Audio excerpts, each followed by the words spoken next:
Hello, good morning. Good morning. All right.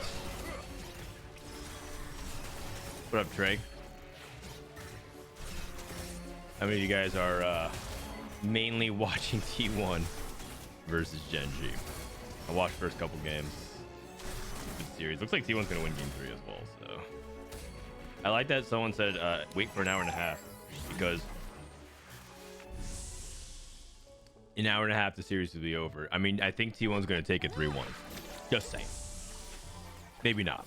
It could be just back and forth, and it comes down to a game 5 series.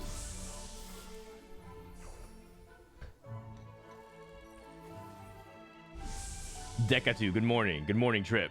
Kadoran, fan. Good to see you guys. The morning crew. We got the morning crew here. We're on loot subscription. Opening was pretty tame. Just a little bit of gold, I believe. Okay, my team planner. Okay, got Innerving Locket here for Nunu. Very good for Wukong.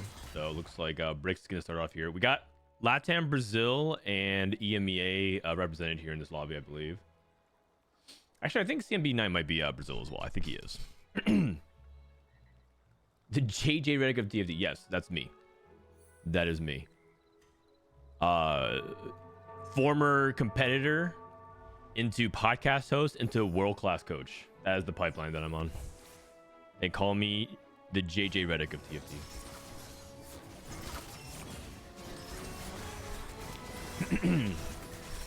I mean, honestly, if you're willing to say Dissoap is the LeBron of TFT, I mean, it's actually pretty accurate. Just saying. Double Quicksilver, Warwick, huh? We're gonna see Warwick reroll. That's gonna be interesting. How many people have tried like Warwick reroll with? Oh my god, he has 7 Warwicks. How many people have tried Warwick reroll with just like straight up like a Quicksilver open here? That is interesting. I want to see how good this can be. I think so. The thing about Warwick is that I'm pretty sure your distribution curve is like heavily skewed to 4th. Like I would say that your first placement is like 5%. Man, I'm getting more Your dogged second place again. placement is like 10%, or your second place placement is like 15%. Your third place placement is like 20%, and then your 4th place placement is like 60%. Okay, it's probably, that adds up a little bit too aggressively. It's probably like 5, 10, 15, 50, and then like, you know, 5 through 8 takes the rest of the distribution. Jabo, 10 months. Hi, Mr. Dan. Thank you, man. Hi, how you doing? Jabo, was great seeing you compete this set. It's hard to, you know, I was doing my final tier list video yesterday for YouTube, and I was just like, man, set 12's like over. It's just kind of crazy to think about. Like, the set is like just almost over entirely. So I think it's just wild to think that we're about to hit set 13, isn't it? Crazy.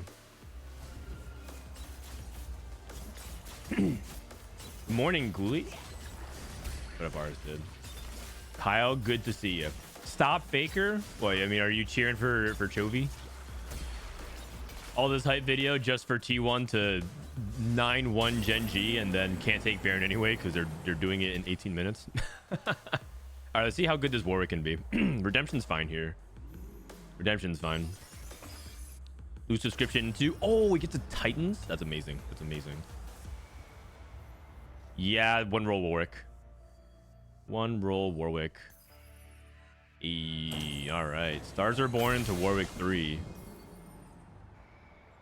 Would you actually instead go for... I was gonna say, instead of Titans, would you ever go for a backline in here? I don't think so. Dasik with Pandora's items into...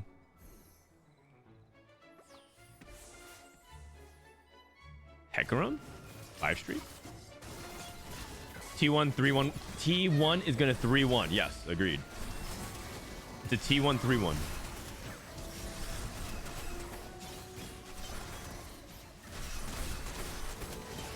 Do y'all prefer Hui, Ezreal, Blaster Vanguard, or Hui Bard mode? I prefer Hui Bard. In general, The reason why is because I believe that the composition can do well if you just have Hui 3 and Bard 2. But I think Hui 3 Ezreal 2 is beyond awful. Like if you're stuck on and so like for Hui 3, okay, so let me actually back up a little bit. I think the ceiling of Hui 3 Ezreal 3 is potentially higher, but it's so impractical to get there because you also need really good items. In general, I really don't like compositions that feel like the items kind of fight against each other at times. Because I feel like Ezreal really wants to be the primary for items, but then you also kind of need to have specific items for Hui because he doesn't really just pop off generically with random AP items. You kind of need to have like double mana. We got a Recombab here. So I just generally prefer to play Hui Bard because it's just a lower lift, and the composition isn't really playing for a first, playing for tempo. So you often just need to have the flexibility of jamming like whatever on Hui. You know, like, or sorry, jamming whatever on Bard. You prioritize your Hui, you streamline your items, and then Bard just takes like Shiv, Guardbreaker, Archangels. You know what I mean? Just like the random stuff that you just get.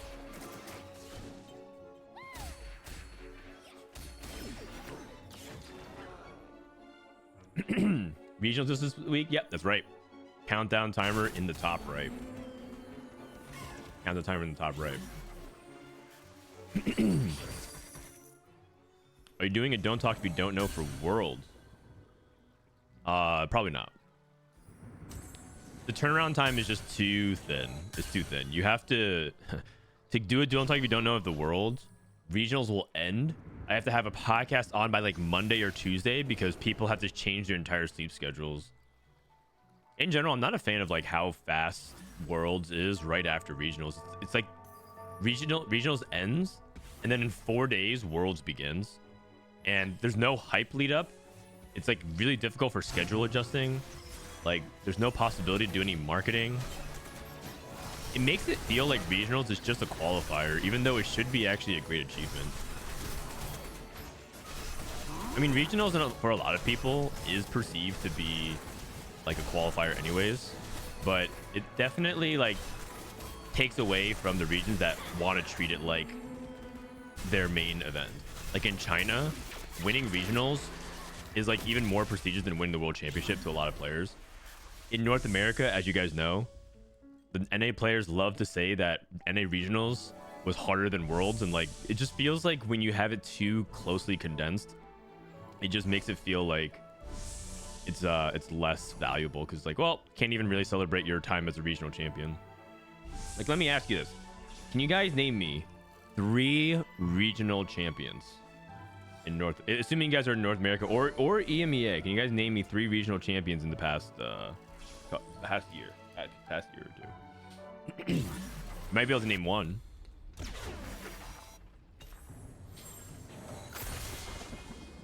Oh my gosh. We got Ziggs 3, Sweet Tooth, Find Your Center.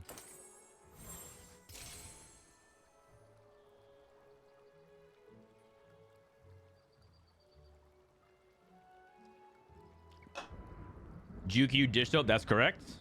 Dish soap. Double 69. If he ever wanted to pursue an OnlyFans career, I'm pretty sure that would be his username. If TFT ever stopped paying the bills and Double 61 needed to resort to other forms of content creation, that'd be a good username. Find Your Center, Sweet Tooth, Nunu. How good is this? 5 Honeymancy. I mean, it sounds like it could be good.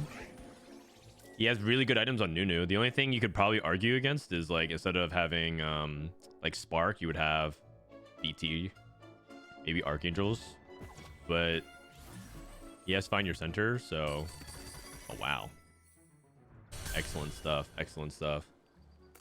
Ilya going for Cassio primary, interesting, and he's also re-rolling Vanguards. I think he wants to go Shapeshifters, but Vanguards are just this cheap, this front line right now. Wait, Travis just hits Blitzcrank 3 out of nowhere. Oh my god. That's wild. We got Ari. Got Ari 3 cooking.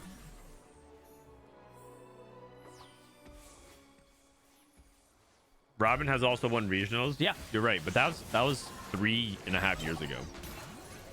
Actually, oh my gosh, it might be 4 years ago Robin won. What? Really? That's an entirely different time. No, that can't be right. That can't be right. Set 1, 2019. Set 2, 2019. Set 3, 2020. Set 4, 2020. Set 5, 2021. 3.5 years ago.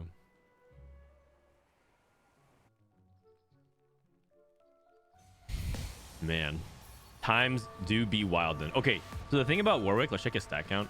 Warwick dominates stage 3 and stage 4, and then all of a sudden in stage 5, if people get online, he can't kill nothing. Like, how is he going to deal with Sweet Tooth Nunu 3, for example?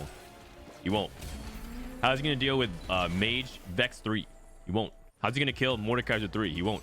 But he is going to make life. Oh, Zephyr is so good for Warwick. It lets you wrap. It also can deal with solo frontline. You can also take Virtue of the Martyr, but I really love Zephyr here. And you have so much positional flexibility. He has a golden remover. Wait, what? It's 100% Zephyr. Bro, what's the thought process? Use Zephyr every single fight. Nah. Disagree. You have golden remover and you have Zephyr. Come on, man.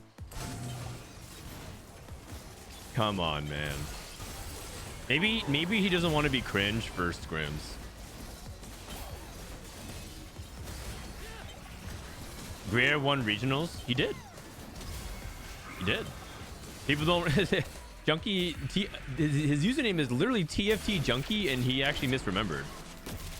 Greer did win regionals. And I don't blame him. It's easy to forget, right? That's kind of getting back at my core point.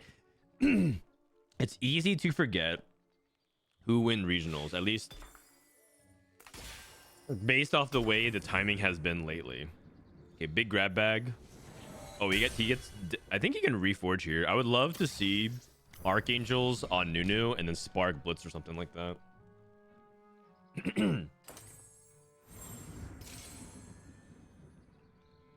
Okay, so he just immediately makes Death Cat. That's totally fine. But the thing is, if he wants to reforge, he should reforge first. It's just like yeah, okay. So for example, if he had Rod, he had Archangels, and then he could play in JG instead. So he got punished actually for sequencing. His itemization is not bad in the sense like he still can make Shojin and. I don't even know that if he even wants to do that because like he can keep Spark onto the Nunu. But like you should generally reforge first before making your items. It just gives you maximum amount of information.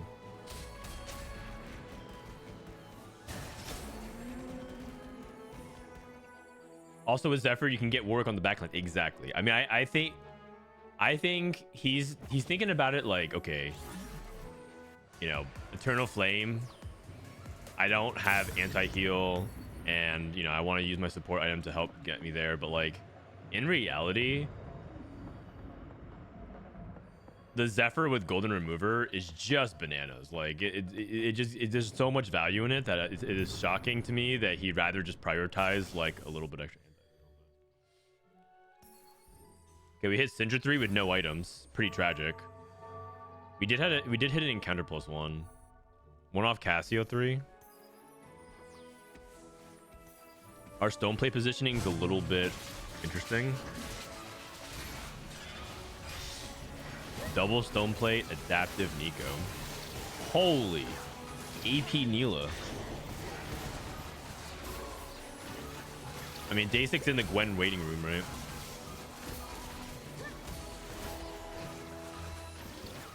Dasik is in the Gwen rating room. And Ilya is Gonath.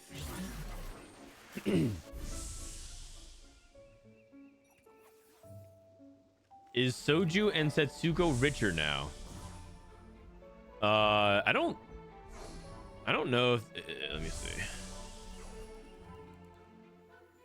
No, I don't think they actually bet, but yeah. Do they even need the money? Aren't these guys multi-millionaires by now? Tetsuko lives at home, and Soju lives at home. Their expenses are basically zero. Tetsuko didn't even buy himself a new PC. Soju bought a new PC for him. It's like, no.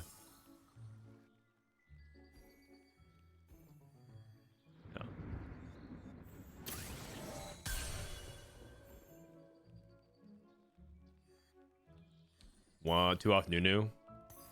Looks like Sweet Tooth is falling off. He's holding Aries. He wants that Kog'Maw. Oh, actually, he's a duplicator. So he just needs to find one Nunu and one Cog. Or even just two Nunus.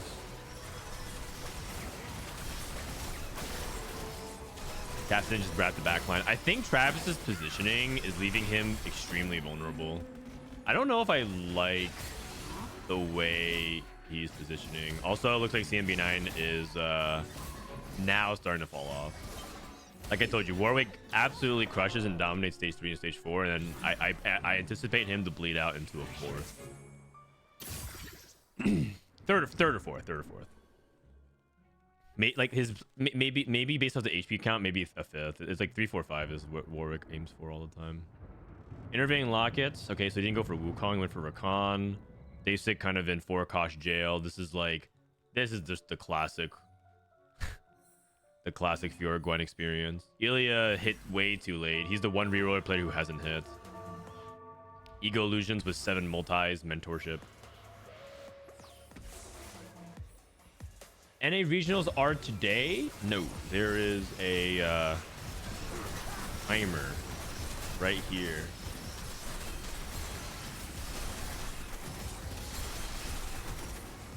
And it says 5 days, 4 minutes,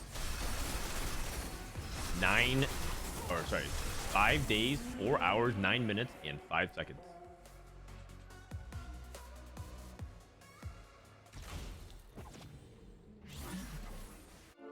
Sweet Tooth might be stronger with the Bastion build. It is usually. Like, if you actually look at the version that we suggested on TFT Academy, that one does like the best in the data. But I have not played a single Sweet Tooth game. Also, I mean, I just gotta be honest here. I just don't think his itemization is optimal. And I think he's leaning too much into Ziggs. Like, I don't think... The thing about Ziggs, in my opinion, is that Ziggs is actually an early game carry that falls off late pretty significantly, because Ziggs can't really burst the 3-star front line.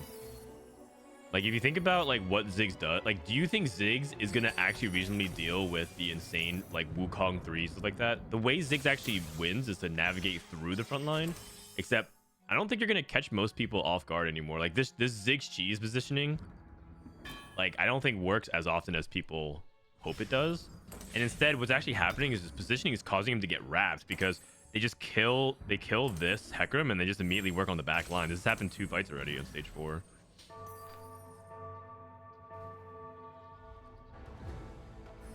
So more commonly, what you do is you roll for Kog'Maw 3 because he's much more consistent DPS. Like, this is Ziggs gonna kill Poppy. Okay, he casted once, casted twice, and cast a 3rd time. Like, he casted 3 times and he's only taken half of Poppy's HP 4 times, 5 times. Like, this Poppy is not that goated. I just think Ziggs is a fraud. Anyone else think so? Like, you invested 3 full items in this guy. He cast 5 freaking times and he doesn't even take down Poppy with a bar. I mean, it is a declaw. It is a declaw, but like, he doesn't even like, what? Complete fraud. Just saying. Ziggs only works with the Leduc positioning. I don't even think that's true. This is the Leduc positioning, and you know what's been costing him fights, because people just kill this Hecarim and then just wrap him every single time. It happened twice on stage 4. He lost. I mean, not that like I think he would have won those fights, but like, the positioning is actually compromising him more than helping him. I thought Callisto was dead, but I see her doing well. She's not dead. She's just weaker than she was last patch. Callisto is much more of a top 4 oriented comp. Okay. You know what that also is? A Leduc positioning diff. By clumping, he just made it easy for Gwen to just roll into the backline and one-shot him. Oh, man.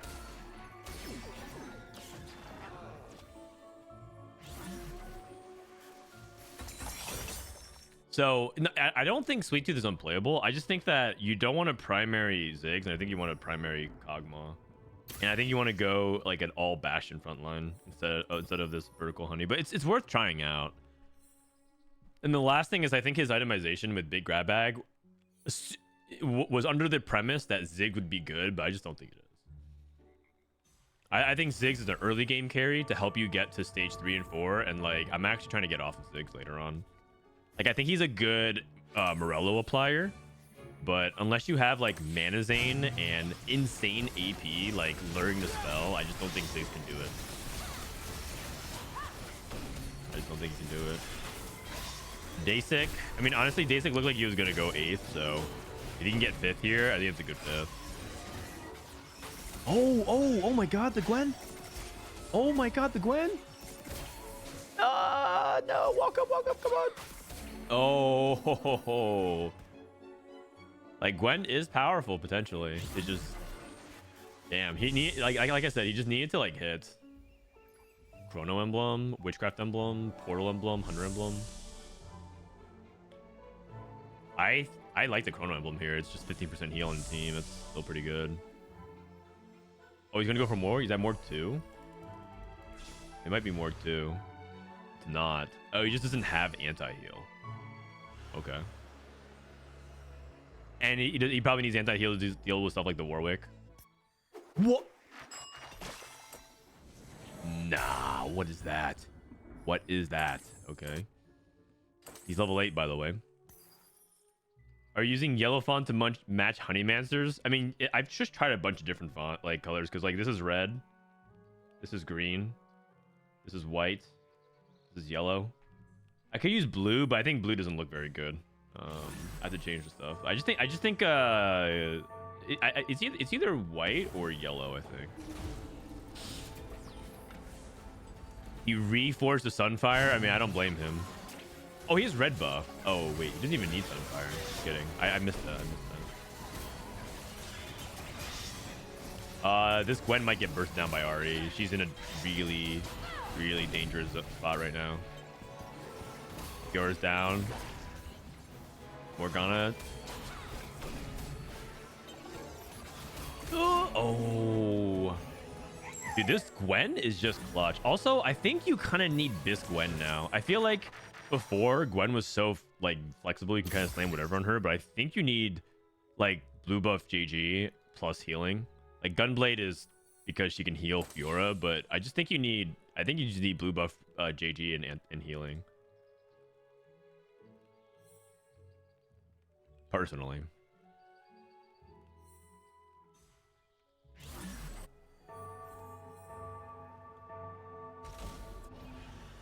By the way, the Warwick fall off is real. This guy is crashing out. Dude, the Olaf diving to the back line. Warwick is getting targeted by the Ahri. Oh. Wait. Where does Warwick go? It's 50-50. It's 50-50. GG's. GG's. Unless Zereth casts? No. Daysig out in 6. Looks like he lost to the Sweet Tooth player. Travis hanging on by a thread. He finally got Kog'Maw 3. Imagine that. Kog'Maw 3 actually got damage on him. And he won against Losher. I mean, I think he wins against Warwick. He wins against Losher. Oh, interesting. Surprised. Learn spell mages.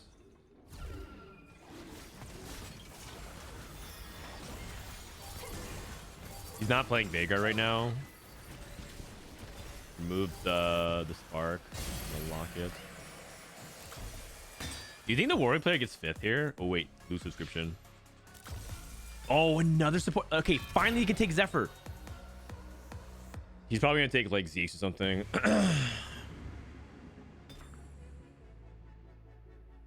to the Martyr. It's fine. I would take Zephyr here as well. You're trying to play for placements. You trying to preemptively position. Smart. He wants to Zephyr Warwick, but he's off. He's off. Gonna Zephyr Twitch. Okay. His positioning. I talked about it a few times, man. He's losing to the Ghost as well. Oh, Sweet Tooth. Oh my god, I did not expect Sweet Tooth to actually do that. Wait, Nunu actually stop. Oh my god, Nunu completely clutched this fight. That Edge of Night on Olaf as well. That is insane.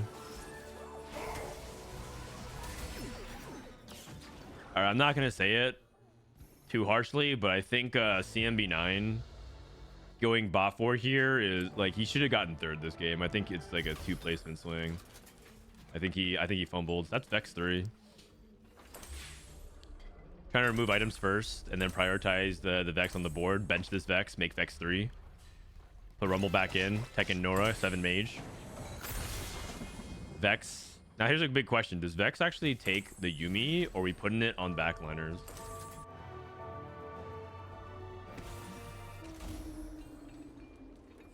I feel like Edge of Night is better than Quicksilver on Warwick. That might be something I have to investigate into. I know the data is really good with it with Not Today. I'm not sure how good it is without Not Today. Yeah, agreed, Sharks. I'm not entirely sure.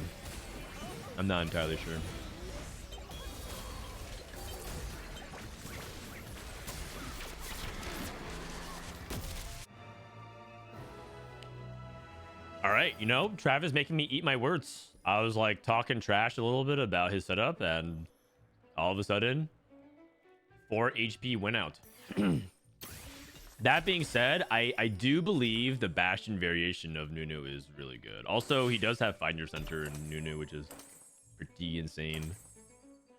Do I know how much he does? He has 910 extra HP. Ridiculous.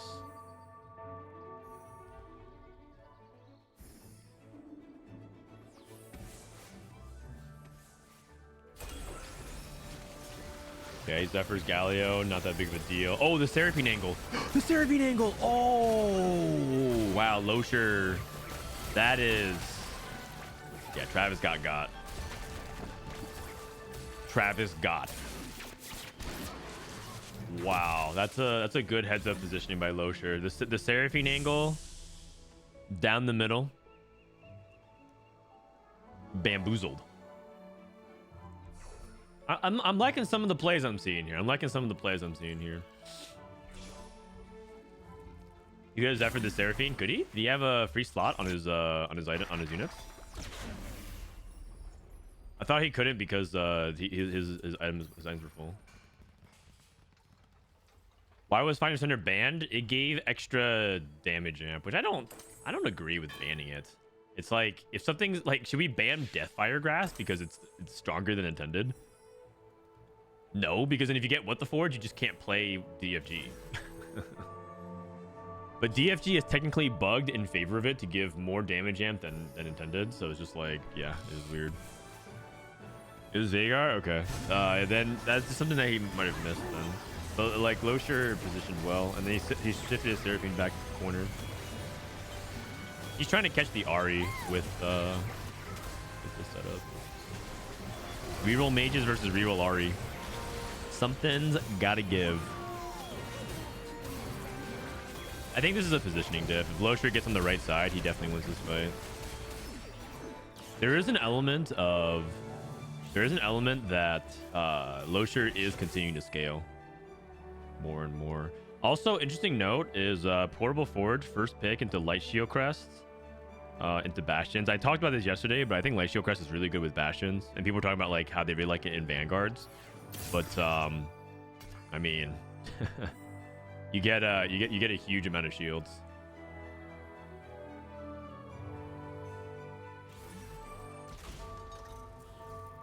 You get a huge amount of the shields.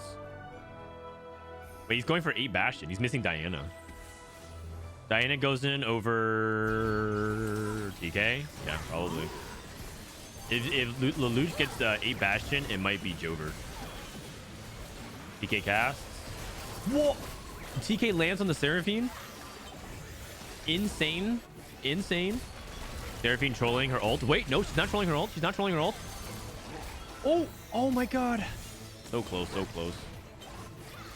So close. T1 is smurfing on Gen G. Yeah, I know. I already saw the results, you guys. It was 3-1. Why do you think I turned the stream on so decisively in the middle of game 3?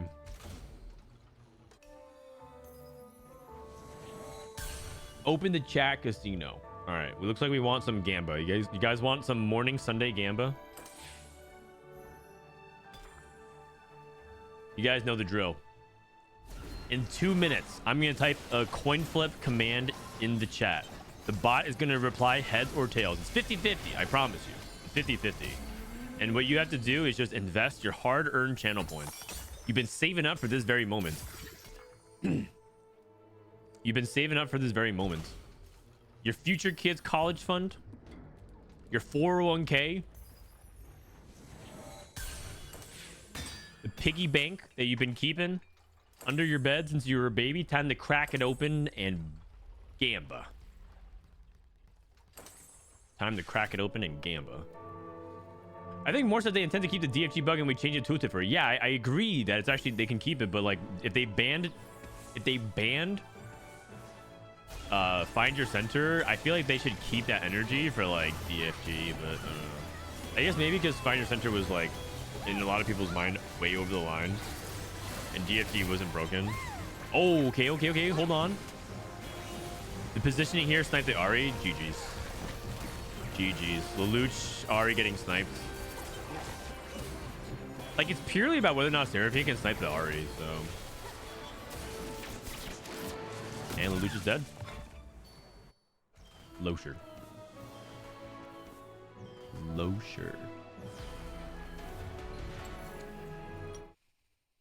All right. Re-rolling.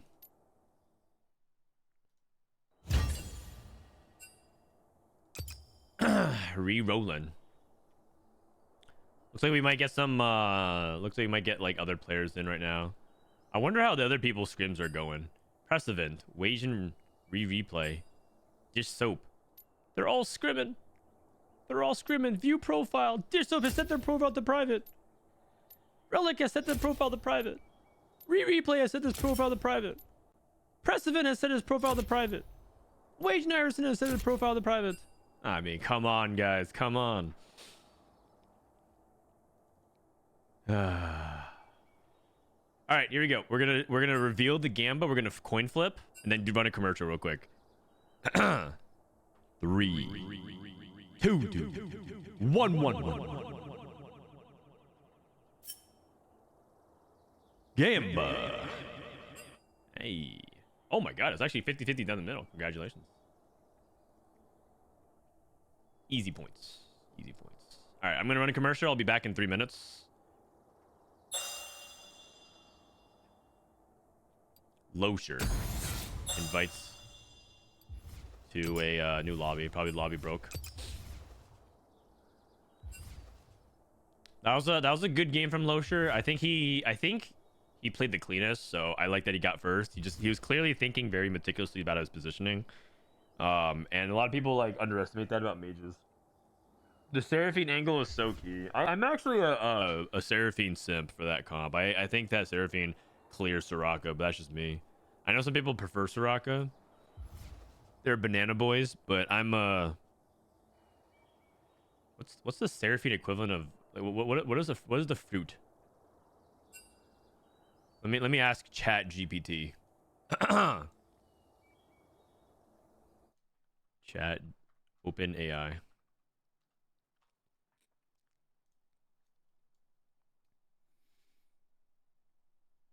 How do I chat with this? I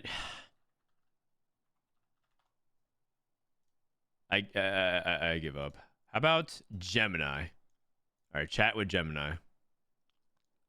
What? Paywalled. All right, I guess I go with Copilot. This is my least favorite one. If in League of Legends, Soraka is associated with bananas, what fruit is Seraphine associated with? Seraphine doesn't have a direct fruit association like Soraka with her bananas, but given her bubbly and vibrant personality, something colorful and sweet like strawberries or blueberries would suit her well. Do you play a lot of League of Legends? Hell no. Fair enough. What's your idea of fun? Team fight tactics. The best strategy game on the planet. TFT. Now we're talking. The synergy, the strategy, and the feeling when you outsmart an opponent. ... Priceless. Who's your go-to champion? Mort Dog. All right. A true Mort Dog fan. It's pretty cool seeing the brain behind the game pop up now and then.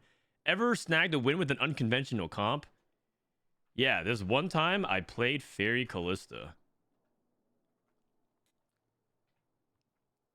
That must have been something. Fairy Callista sounds like a tricky comp to pull off, but I bet it was incredibly satisfying when it worked. Isn't it amazing when those high-risk, high-reward strategies actually come together? All right. Calm down, calm down.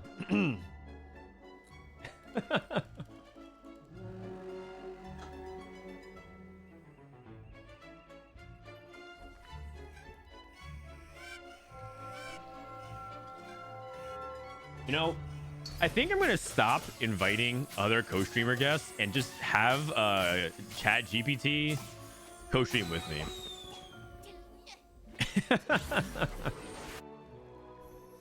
That was such a weird conversation with Chat GPT just now. All right, so if Soraka is bananas, according to Chat GPT, Seraphine is strawberries, which is actually good. Strawberry banana is actually a classic flavor combo, so I like it. Also, it's like she's pink and green, so I can kind of see it. She's like strawberry flavored this set. You know what? I'm down. I'm down. All right, we got NA. We got NA in the house. Degree joining.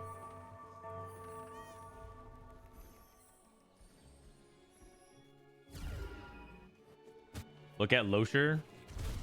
Got 4 Seraphines. I mean, he hit learning the spell, so that's the big difference. But oh, 5 Seraphines.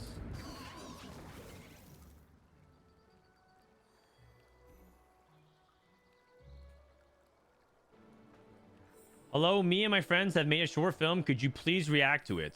Yeah, just message my agent. He'll tell you my rate, and I can watch it, because what it sounds like you want is sponsored content. My rate is 1 mythic chibi per half hour.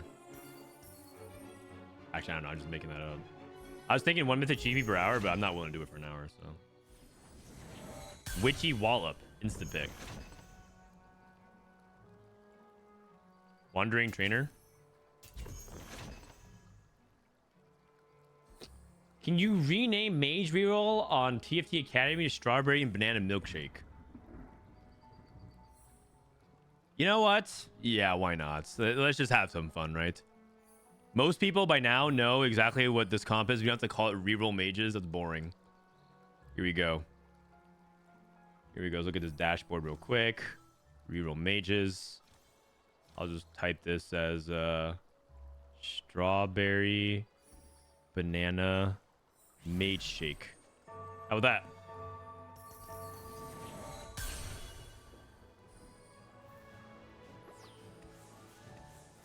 Boom.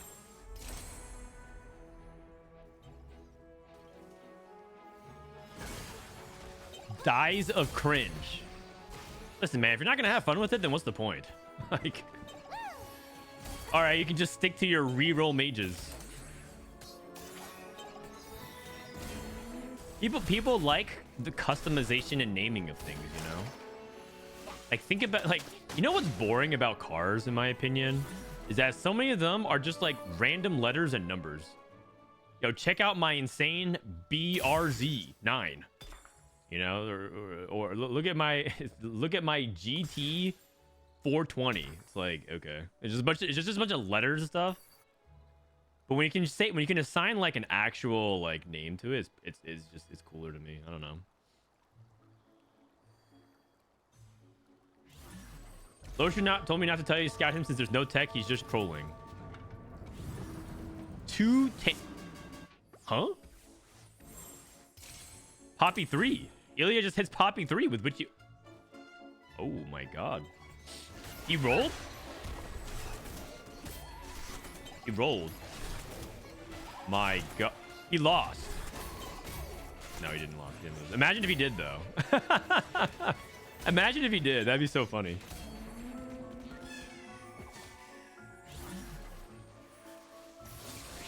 He also locked for this Nunu too. My god. You know, these were plays that we saw back in season 1, set 1. People would just roll immediately on stage 2. We're back to classic TFT. People just rolled just for immediate 3-star on stage 2. Is that the tech? I think that there's a really decent chance that he missed and he'd be in a pretty tenuous spot. Why is Sunfire on Nunu? That is a good question. Can you just put Sunfire on Poppy temporarily and then move it off? That is a good question, actually. Ooh. I have allergies. I think my eye's starting to get really itchy. Maybe we should go take allergy medicine real quick. Okay,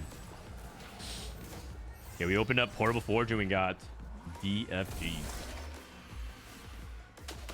He's in chat, bro. Ask him. Ask him what? Like why he rolled? I mean, he rolled because he felt like he could hit Poppy 3. It's that simple. He rolled because at 2-2, you're still at level 3, so you have maximum odds. Your odds at 3 are 10% higher than they are at 4, which I believe are 10% higher than they are at 5.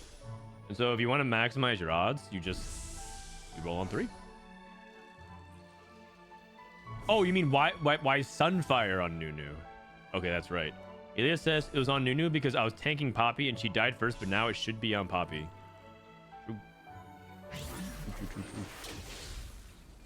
Those are 2 tanky mages. Double down. Oh, they tied already. They played. You know what's ridiculous though? Double down still gives you the gold. So they technically reset the streak, but they still give you the gold as if you lost. Rageblade, Syndra.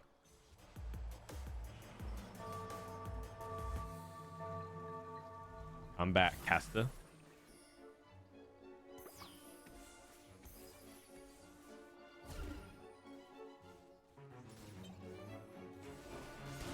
Archangel's Morello.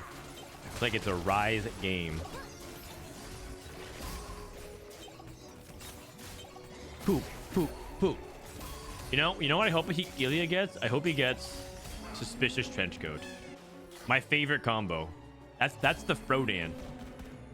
The Frodan Dark Tech, the Forbidden Suspicious Trenchcoat on Witchy Wall of Poppy, the Ice Climbers build.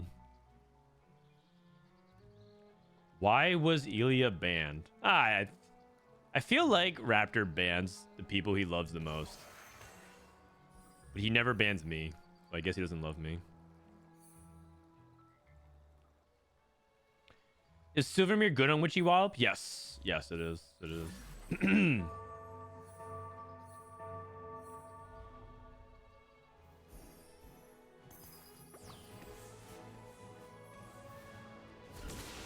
Okay, this is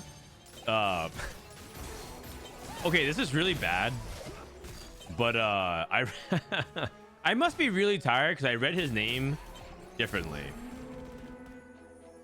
I read, instead of Ben, I read Ball. But yeah, Ben Sack. Okay.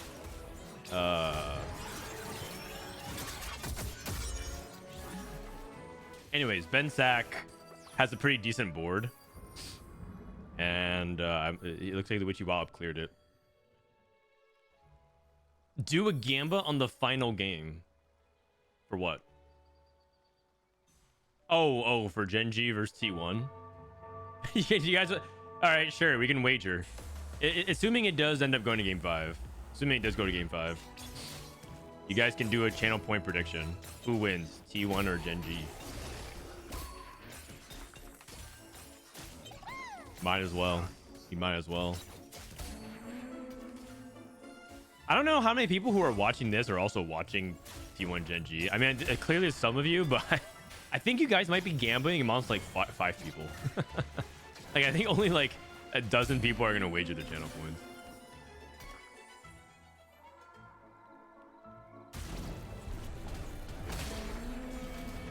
Does Losher reroll here on 4? Is he rolling here? He is. He's just going 2 tanky zigs.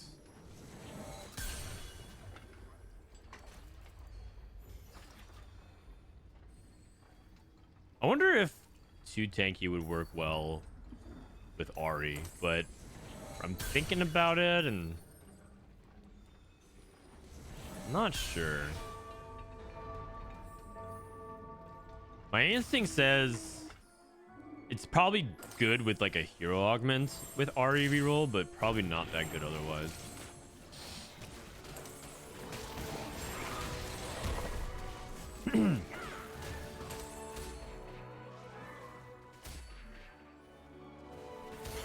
Zero games of League and 1,300 games of TFT.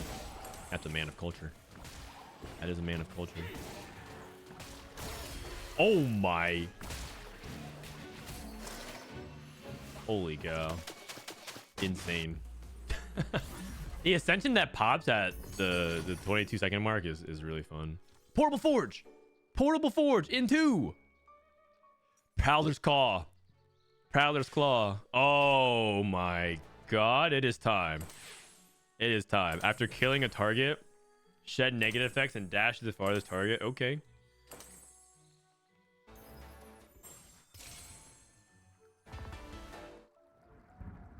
Oh, we got the old school Syndra build. Oh, he still has Stars Report and he's rolling for Syndra too. Oh man. He's win streaking though, so he's probably fine. Hunter +1 for degree. Second Hodge is greedy. Well, they technically buffed it by bug fixing it. Boom, boom, boom. My god, look at that. Zoomies. Do you guys remember the hero augment zoomies? That was pretty fun, actually. Oh my god.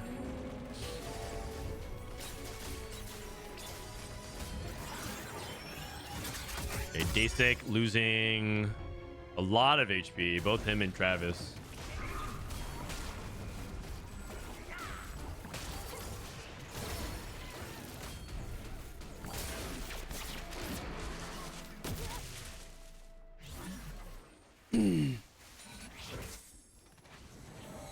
Still rolling.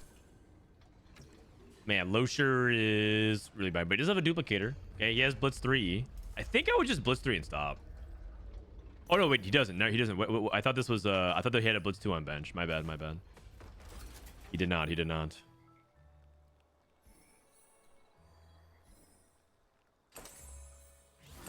Travis going for all-in Karma. Loose Street Karma. You can Loose Street Karma, but you need so much gold because you need to hit Karma 2, Hero 2.2. You probably can get away with just Gwen 2 and Karma 2 for a bit, or one of the warriors just upgraded. But like by the end of the stage, I think you need it. Otherwise, you just get steamrolled.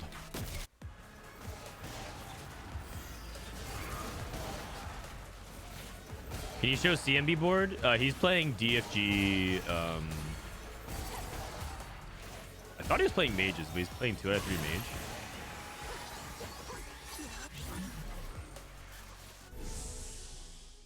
Oh my gosh. Pan and spatulas. So what is CMB9 playing? Shojin DFG is pretty open-ended. He might just play like 4 cost, but there's already a Rise player. We got Rise. We got Hunter. We got 2 tanky. We got Poppy. We got Karma. And we have a Callista. So we got a little bit of everything. And I think CMB9, if he's going for mages from here, because he has Crown Guarded. I mean, he might be playing Hui, actually. He might be playing Hui. Great meta read as always at Frodan. Thank you. Are you are you referring to the TFT Academy meta read?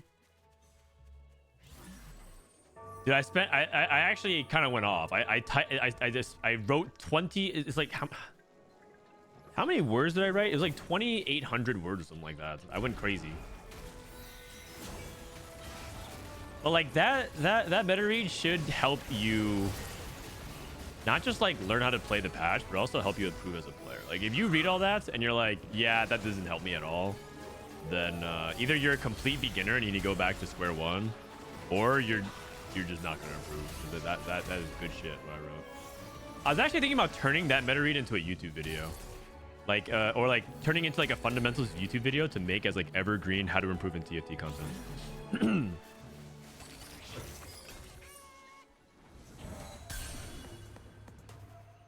Yeah, this looks like Hui to me. Looks like Hui to me. Ben Sack. Titans. Galio. We're just trying to jam Portal. Are we actually playing Rise? Or am I missing something? Mana Zane Rise is not particularly good. Hey Frodan, what's the plan if we don't have a strong board and lose streak stage 2 and 3? With 4 costs being weak, it's hard to come back at stage 4. That's a really good question, and that's something that I answered on my latest meta read newsletter. Oh my god, this Poppy. The answer is you have to play for placements and accept the fact that you can't go to 8s and roll earlier. So let's say, for example, you're trying to play Karma. Roll on 7 for Hui. Forget trying to go like look at Travis positioning or Travis position. He's going to 8 because he's rich and rolling for Karma, but even then, he's still, because he got griefed on his double down, he's still like a significant amount of gold shorter than he wants to be, because he's gonna go to 8 and he's gonna have 50 gold to roll. You have to roll like 60 gold on average to hit 1 2-star forecast that you're looking for. And he's looking for 3. So it's gonna be tricky. You need to be very, very rich. If you're not in a position to do that, just roll on 7 for this board instead. The hands is so bad. Man, why are you guys tearing it down? Why not Faker is just the T1 is just too good. Owner is the god of League of Legends. K3 so oh, wow, he hits his Gwen. Oh my god, bench lock. Just make adaptive here. You have 3 cloaks. 3 cloaks. I'd go adaptive.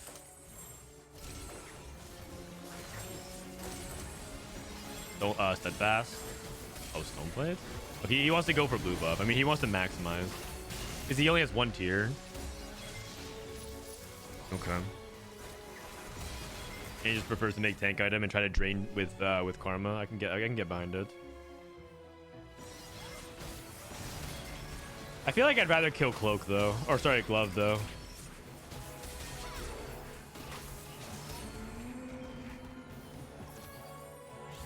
Glove is pretty much just good for JG, and that's it. Oh, Chronocrat. He has a Camille already. Nah. Okay. Basic. +1 fairy. Kalista. Ging. Eldritch Emblem.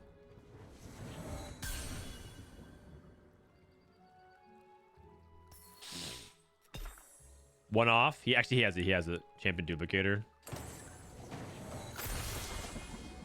I don't like Rage Blade on Syndra though, but looks like I think that was the first item he made, so this is just a carryover.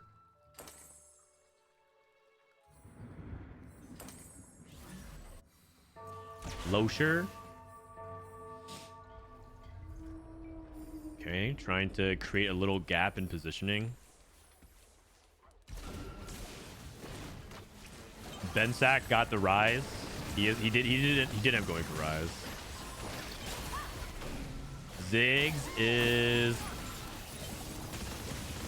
killing rise, but like the fight's so slow. Oh wait, hold on. Hold on. Oh, Ziggs, man.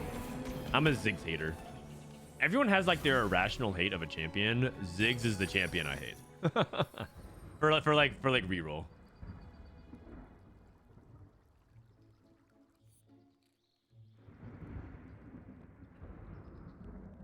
Okay, Travis's spot is looking amazing now. Basic spot looks okay. He has Rakan too, but the issue is, okay, maybe just his Camille too. Oh no, this is Camille 1. Sorry, I thought he had a pair, but he only has one. He also has a Pan. He's trying to go for 9 fairy. That's pretty optimistic. That's pretty optimistic. He needs to find a Reforger and a tier. And as we have discovered yesterday when I was playing, you don't really find Reforgers very consistently. Prowlers call Poppy. Well, I mean... Oh! Oh! So close. Poppy is the IE diff. An IE diff. It's also just Preserver. I think he needs to take Rod here for double Rage Blade. I don't think he's supposed to take a Cloak. I guess you're saying like he could always just play for it. Oh, okay. So he's going for the Milio. I mean, the Milio is because he wants to potentially have the guarantee for 9 fairy, but he just. I guess he can just go red buff. Not a big deal. Okay. Okay.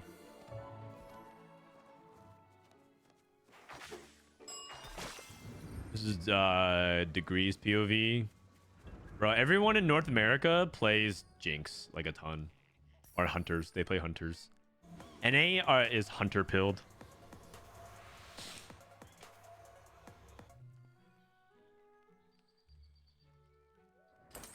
Temporary TG. Oh, we got Diana. That's also crazy. 6 Bastion. We got Diana.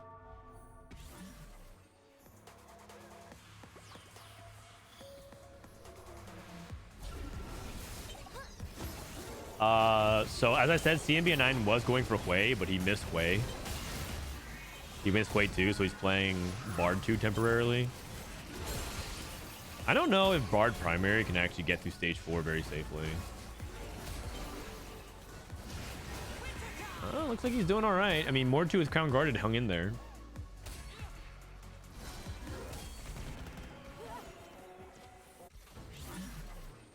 Ging is falling off with his reroll Syndra. He's trying to get to 7 Eldritch right now.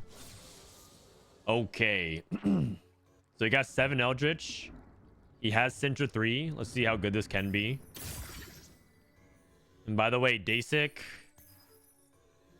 Okay, it's closer to. I was gonna say Dasik's rolling it down to 0, which means that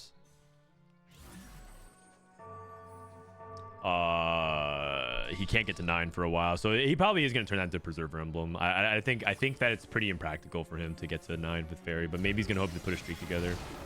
We'll see. He needs to get a Reforger somehow as well. 6 Chrono. That's actually bad. It's really bad. What's her stat count? 81. Uh-oh, we're only Super Saiyan 2. That's not good. I think Ging might be 8th.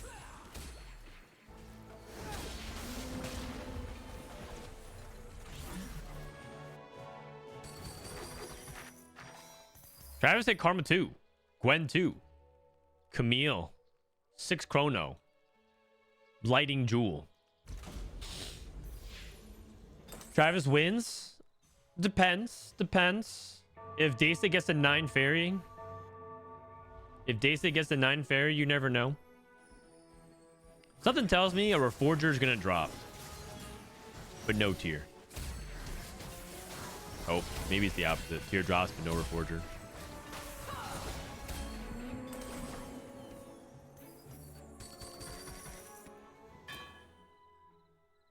Double Rage Blade. And he actually has it. Now he just needs a Reforger. He also has Camille 2 on 8. I'm not sure. I'm not so sure. Here comes the Hui roll down. We're trying to go for Bard 3 primary. 7 Mords. I think you need to roll way more than this. This is too slow. Oh, he's moving items off of Bard to go for Hui. Also, he has like Zillion with the Shojin. He needs to move that as well.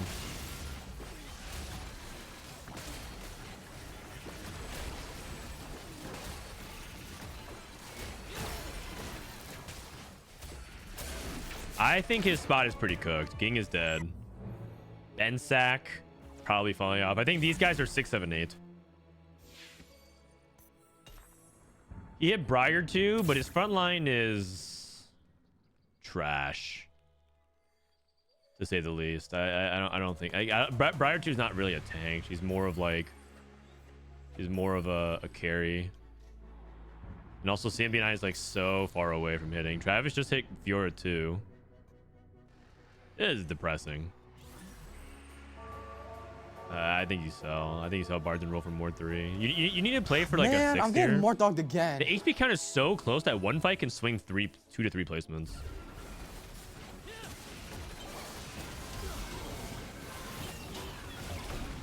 Maybe even go as far as to like remove off of Zillion, like just like sell Zillion 2, put Shojin on Bard. I mean, he's just cooked either way. Cat's Gambit. Thank you for the Prime.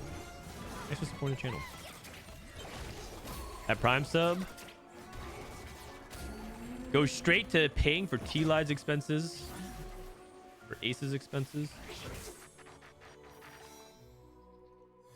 Mort Dog's also joining the co-stream for Worlds, in case you guys haven't heard. I'm going to make a formal announcement on Twitter this week of like who are the guests coming for the upcoming co-streams. Also, we made some upgrades to the co-stream studio.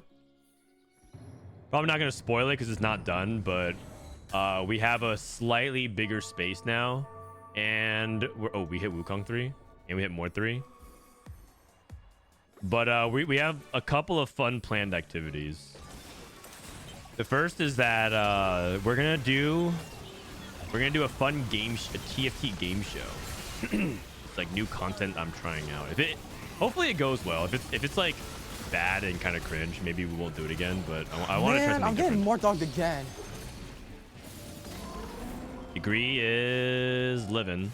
TMB should be dead. I'd be very surprised if.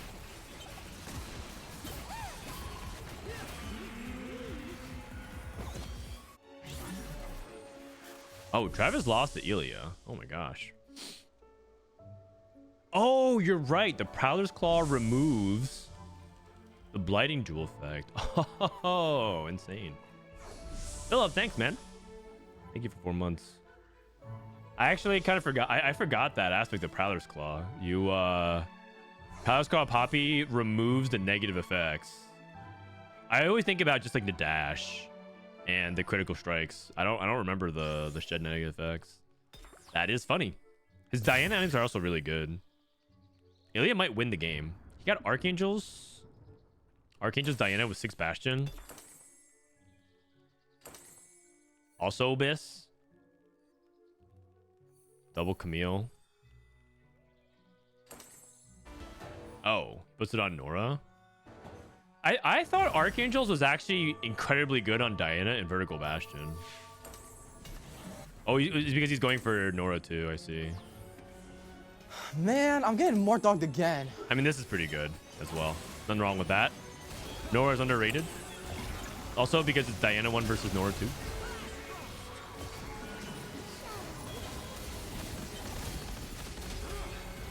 Dom, thank you as well. I'm so mad after watching the games, I can't sleep. You're mad that T1 won? You're mad that Faker's in the finals again?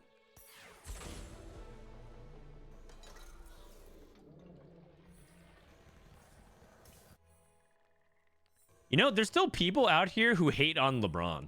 Like, he's out here in year 22 posting, like, new records. I don't know if you guys saw, but yesterday, he was the first player ever to, like, post, like, a stat line in 1 quarter. He got, like, 15 points, 5 rebounds, and 5 assists in 1 quarter with a 100% field goal rate, which is pretty insane. He was, like, the first player ever to do that, and he's doing that when in his like, 50s.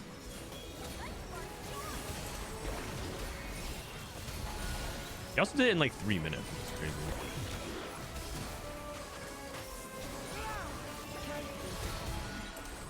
Looks like Poppy just struggling with the Callista. He tried to assassinate Callista and got onto the wrong side. Travis is 4th. Who did Travis lose to? Travis lost to Losher. Yeah, you know what? 6 Chrono, Blooding Jewel Karma into a 4th. Oh, it's because he got a 2nd Honeymancy crest. I missed that. I mean, look at these hand-picked augments. What the heck is this? What the heck is this?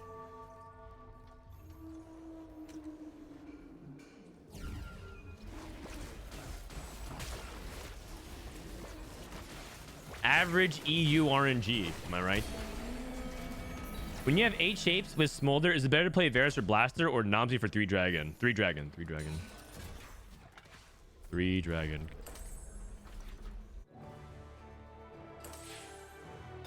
Especially if you don't have items for Varus. 2 tanky is giving no value though, right? It's giving value to Blitzcrank, which is all that really matters. With 2 tanky, you care about one thing and one thing only, which is having 1 unit be a Giga Tank. In this case, it's Blitzcrank with Radiance Declaw. Well, he has Radiant Eyes, so. Trench Coat. Okay, Callista is a comp that actually can do this, though, I believe. Wait, does Daisy have 9? No, he's playing 5. He's playing Multi-Striker Emblem. I believe. Oh, Camille didn't cast. Camille didn't cast. Oh, Losher is dead. You love to see it. Callista. My god. My god. This Blitzcrank. Holy cow. He just punches 1 time and kills every... What the heck? What the heck? Oh my god.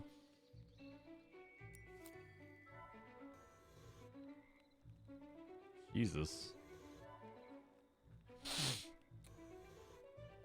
Animate bench. Playing Zillion 2 on the bench. He's going for 5 multis, by the way. And he's playing Bard for the Scholar. Okay.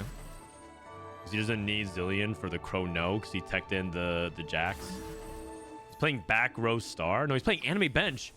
He's moving up 1. Oh, because he wants to dodge the Prowler's Claw to the farthest enemy. That 10 head? Okay, it doesn't really matter if just Camille duels Poppy and wins.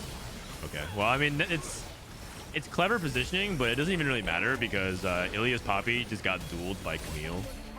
And he just won by 1,000,000 units.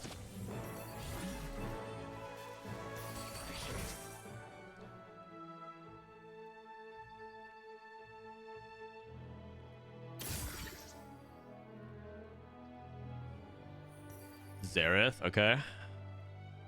I think Nora might have fallen off now, so Ilya's probably just gonna wait for 1 round sell Nora too, because clearly it's not good enough to beat his opponent. At least maybe he's only fought one time. Maybe he's gonna try some positioning. See what Dasik does. Dasik keeps his units back this time. Poppy's still same side. I think he needs to. I wonder if he needs to get this Poppy off the. Wait, the earthquake actually trolled. Oh, the earthquake actually trolled him because it's stunned. It's stunned, and then as a result, Kalista started drawing aggro onto Poppy. Ah, it doesn't matter though. Doesn't matter though. Oh no, it mattered. It mattered. It mattered. It mattered.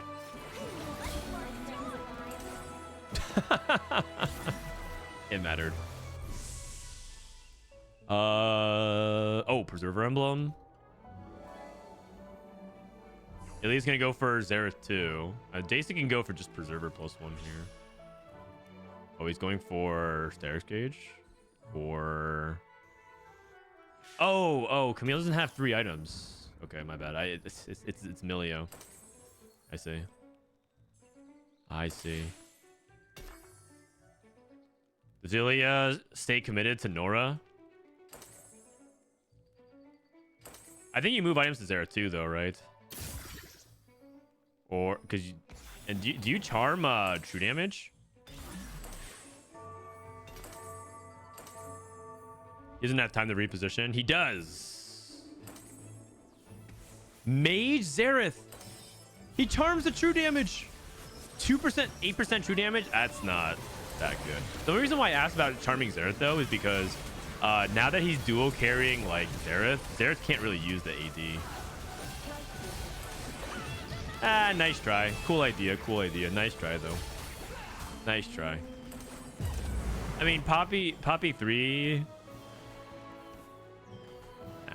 It's okay. Good idea. Good idea. Or cool idea rather. I don't know if it's he might have had more effectiveness through the durability instead. NT. Worth trying out though for sure. Worth trying out though for sure.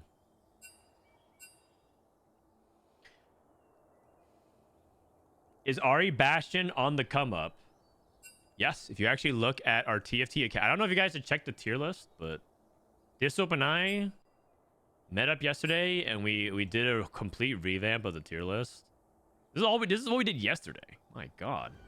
Look at how much update there is. I'm getting more dogged again. We also renamed, let me see. Reroll Mages has been renamed to Strawberry Bananic Mage Shake. Listen, I think it's funny. That's all that matters. Professor Minty, thanks for the 10 months. We're back in Masters because of you. Congratulations. I got baited on by streamer to do it on Xerath. Now you know what it's like to be a streamer actually. Because chat was like, huh? But I was just thinking out loud. It was but at least it's worth like an idea, isn't it? Like we charmed Hecarim for 2 fights. It did not seem like it was I mean, I guess we did hit Xerath too.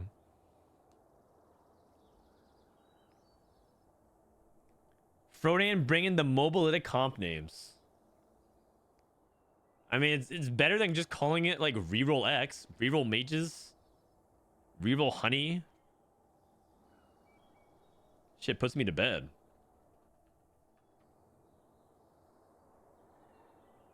Ilya said you trash and call. To me? I mean, bro, you tell me who's... This guy rolled 8 gold on 2-2 to hit Poppy 3. He had Poppy 3 at 2-2 with Nunu 2.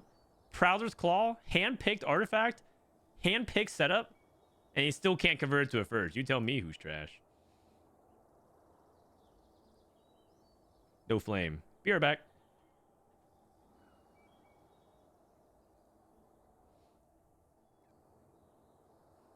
Rename Calista 5 Fairy to Hot Pockets. That's an inside joke on my stream, though.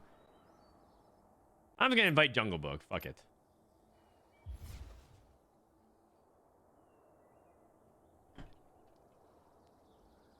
Why do I always get flame? I said no flame. I said no flame. Waiting for the 2 tanky mage comp to make its way into the competitive scene. Call it Mirror Eye Mage. Not bad, not bad. Not bad.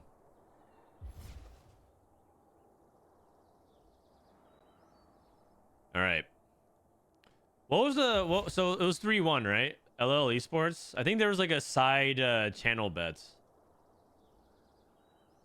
LL Esports between T1 and Gingy.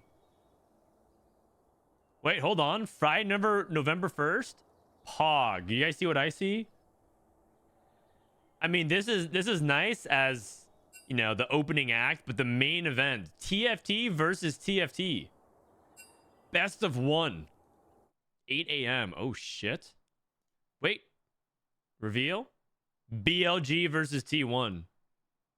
Holy. The world's finals. The world's finals.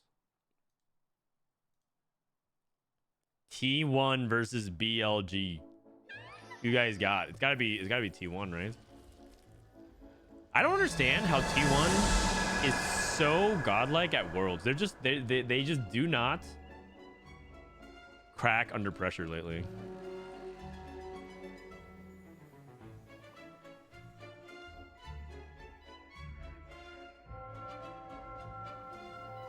Is Powder gonna be a 5 cost? Who knows? Who knows? How do you guys know it's something I don't?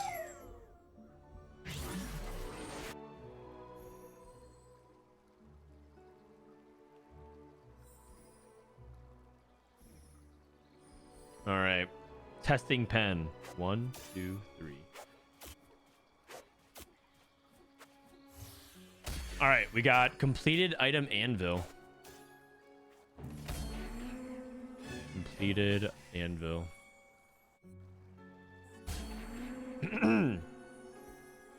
You know, Frodan. Do I know what? Oh. Jinx. Jinx pair. Speaking of Powder. Oh, that's an arcane spoiler. Powder is Jinx. Just FYI. Sorry, guys. Fuck.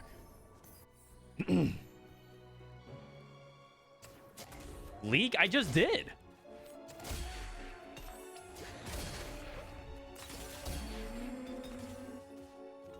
All right. Jungle Book, NA player. We got 2 NA players here. I think the Brazilian players left, so it's just EMEA and NA right now.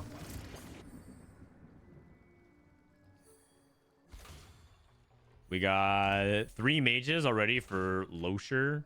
Jungle Book, the Honey, Travis, Dragons, Degree, Vanguards and Hunters, Luch with Shapes, Double Jinx Basic, Shapes. All right, let's hop on board with the Luch. Ooh.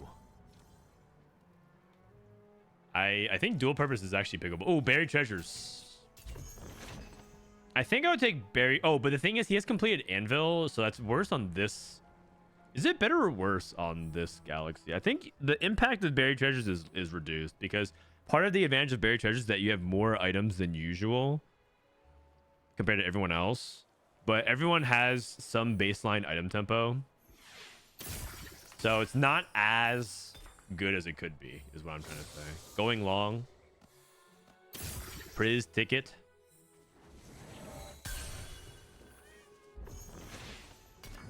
Shimmer Scale Essence into Mogul's Mail, and he's probably gonna look for a frontline item here. He needs to pop.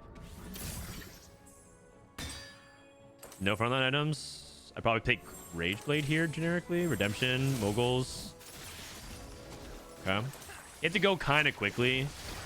I think he took a long time to decide his items, but I think it ended up being okay. And he got the, as long as he gets the Nico to print a gold. He actually might even print 2 gold. This fight is really slow. Oh, 1 more second. You know what that is? That might be an order slam diff. If he put his moguls even half a second faster, he might have gotten 1 extra gold. I'm down to say it. -1. -1. Living Forge with moguls. Okay. So Bensack trying to even proc it. He didn't even proc his gold. Gold generation this game 0. So he's -1 as well. Not a good start for the TFT moguls.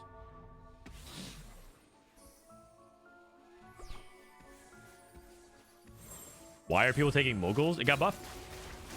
It got buffed to 7 HP now instead of 5 times 35. So you get 70 more HP, which on certain units is really valuable, especially in the early game. Like the Swain would be dead now. Oh, and he almost casts. Unfortunate. But you see how like that little, if he casted, then he stays alive a lot longer, and then just like, yeah.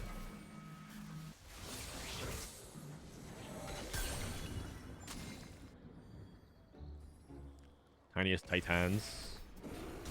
We have everyone's prismatic nailed down. At what cost?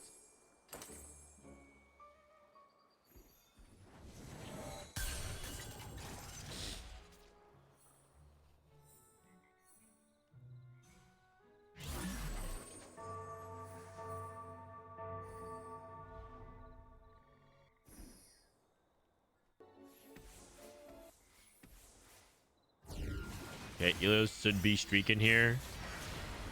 We got blue buff Shiv, movable object. This looks like to me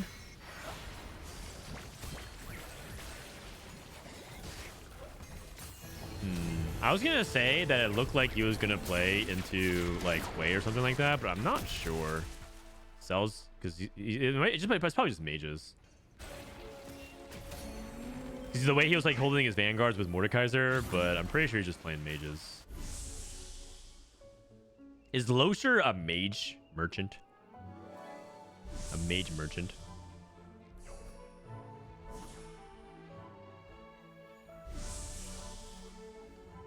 I found out merchant is actually like meant to be a bad thing. I just thought it was like a tongue-in-cheek reference, something, but like apparently calling someone a merchant is usually a bad thing.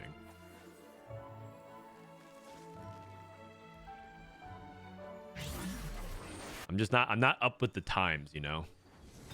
I'm officially an old dad.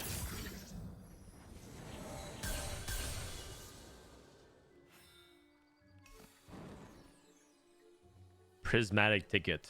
So we got Ziggs. Actually, I think he's Ahri. I think he's holding the Poppy on the bench and everything like that. Actually, you could play Poppy and Ziggs. You could. I just think that his setup is better for Ahri because he's got like the AP items for Ahri, like blue buff JG. You know, blue buff Nashor's JG. Quite good.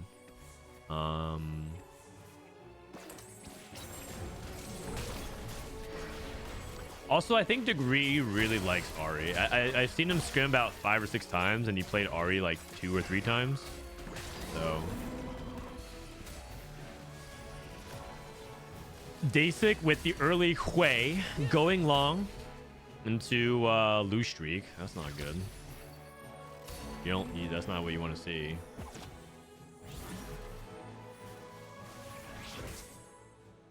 That's a new thing? I thought it used to be an insult like a century ago. Okay, I mean, I don't know. I wasn't alive a century ago, so... I mean, who was? Maybe Robin? You should see at Og TFT play Tactician's Cup if you think Losher is a mage merchant. You play mage every single game?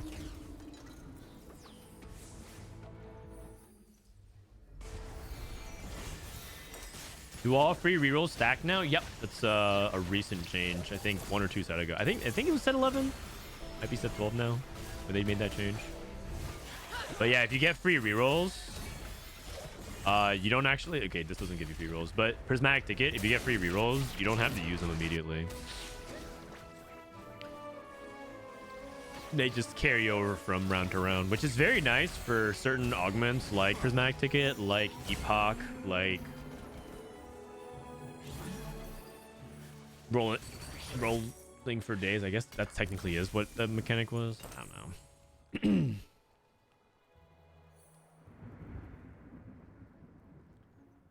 Robin catching strays. That's not stray at all. Age is wisdom.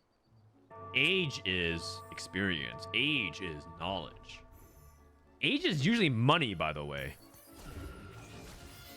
Because, like, just if you've been around for a long... Like, imagine if you had $1,000 100 years ago. How much would it be worth now? Okay, actually, technically, if you had $1,000 and you didn't do anything with it, it'd be $1,000. But, like, contrary to what you guys believe, getting older is not a bad thing. Society wants to make you feel bad for getting older, so they can sell you products to help you keep yourself young, because they want everyone to be like young and pretty forever. But age is a good thing. You know what the best part is about getting old? You just stop caring about the meaningless shit. They stop caring about like like less about what people think, and you care more about the important things, like your LP. That's a lesson that I've learned in my 30s. Rageblade red buff. Is this Callisto? No, it's probably Jinx. Probably Jinx. Damn. Jace Talus.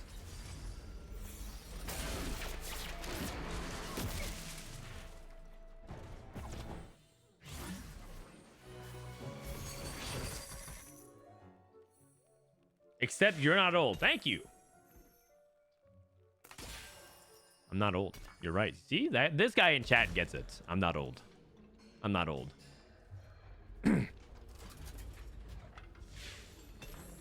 I'm like the same age as Emily Wang. I'm not old. Unless you guys think Emily... yeah, I mean, that's actually kind of rude. You must be 90. You must be 12. Because anybody above the... When someone... The funny thing about kids is that to them, like, they don't understand range, or they don't understand, like, the concept that someone could be, like, 5 years older than them. So, like, either you're either like their age or you're 90.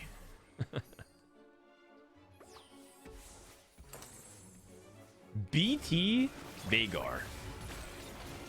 Trait Tracker. All right, so we are probably Gwen Trait Tracker.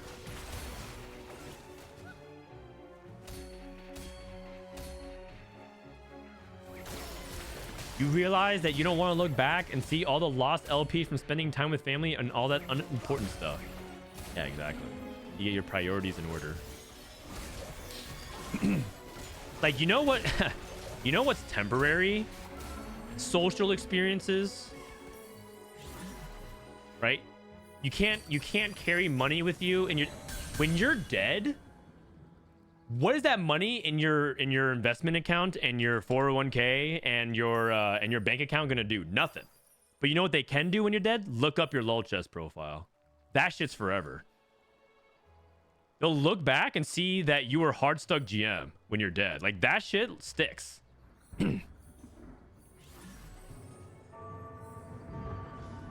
Man, I'm getting more dogged again.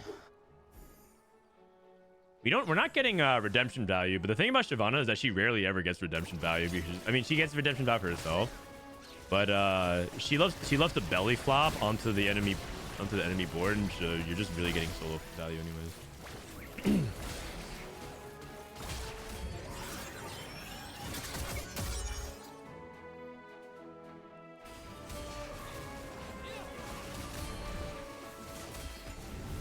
That is true. I look up XXX Temptations OPGG when I heard the news. Wow. That's messed up, man. Joking about death. My God.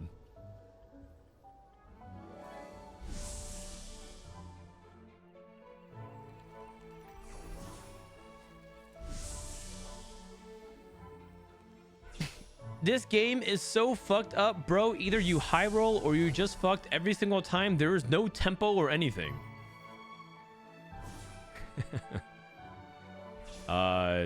It's actually it's actually the inverse of that. I think tempo is what drives the entire game.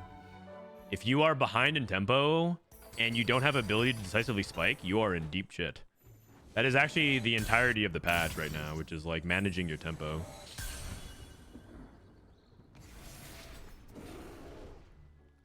Okay, it looks like Bensack is going for hunters. How many zigs do we have here? We're at zig 3 already, never mind. We're at looking for 3-star blitz. Priz tickets. W Priz. Nope. Nope. We have a big dupe. We only have 7 blitzcranks though.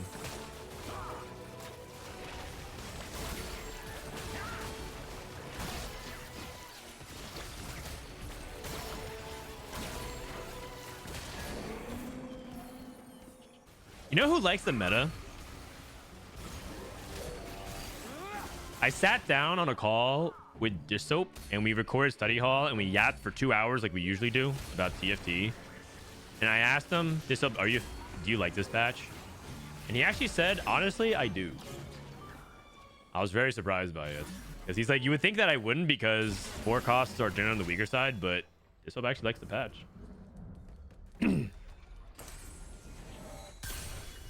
He thinks it plays into his favor going to regionals. Now, that isn't... He also said that historically when he thought that going to regionals, he bombed out. And set 10 and 11, he wasn't exactly that confident. And he won set 10 regionals, and then he won worlds in set 11, so... He's like, yeah, my read could be completely off, but... Feeling good about it. What's the subject of the podcast this week? The subject of the podcast is... optimizing charms, because we realized that this is basically our last episode of the set before we like the next episode that we do is going to be like reflecting on the set, but this episode is like the last time we can talk about charms because, you know, basically it's the last patch that people play. So we basically unleash all of our charm tech, like everything that we know about charms. So like hidden rules and interactions. Is this charm bait? When should you like read it versus not? And we go through a bunch of individual ones. I think we go through like 40 charms or like something like that. Of like specific interactions, bugs that you probably don't know. Like some advanced tips and expert things of like when to delay it versus use them, stuff like that. Second worst set mechanic after shadow items. Holy. Charms is the second worst mechanic after shadow items. Now that is a take. I don't think I've ever seen someone rank it as low as that. Wait, this guy just gets okay. Tom Kench 2. He's rolling for Rise. Looking for the Rise. Can we ban this Lelouch guy? Isn't he playing in this game? Oh, no, he's not. He dipped out. Die roll.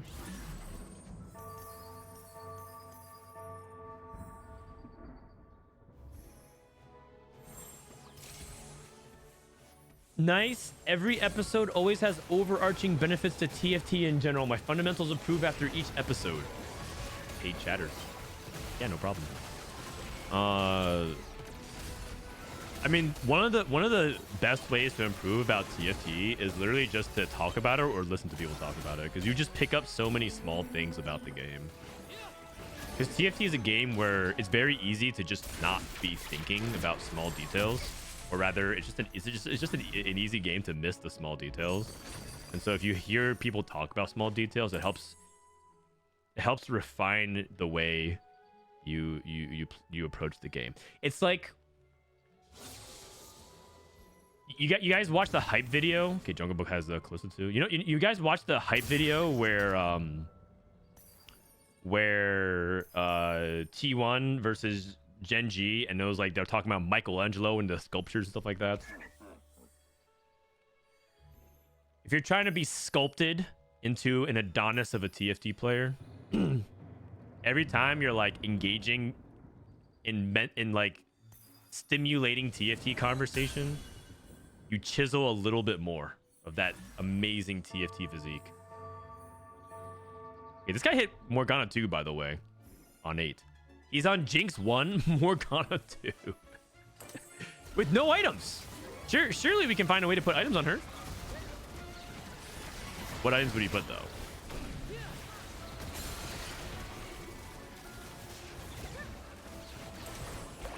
We also have no gold for this Gambler's Blade, but all good. Also, do we even win this fight? I feel like we don't have damage. Our damage is Jinx 1 and a naked Mord. Yikes. Okay, we got cleared.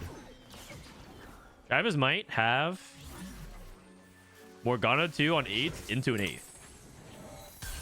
Is he trying to play Smolder Briar? I think he is, based off his itemization. I just don't think he's going to get there. Degree, win, lose, pattern, Dasic. Oh, Dasic just cashed out his trade tracker. And he got Honey, Warrior, Hunter, Pie. Oh, God.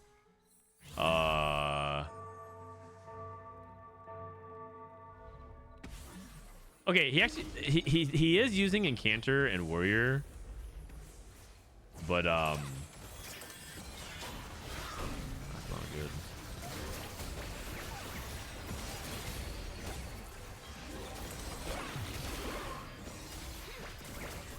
When? Oh my god, she's just drain tanking. When is so cool.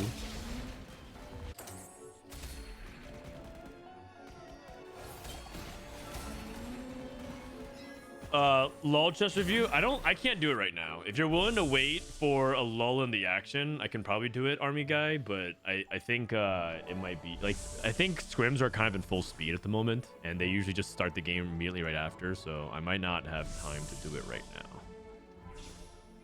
But if I don't, we'll refund your points.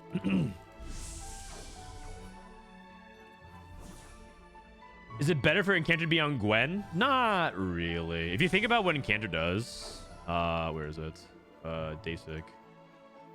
Incanter gives 40 AP, but you have to stack it. You'd rather just take like a Milio item. Like a random Milio item is just better. Okay, okay. Wait, what is this? What is this? Thieves gloves on Fiora? Lucky gloves?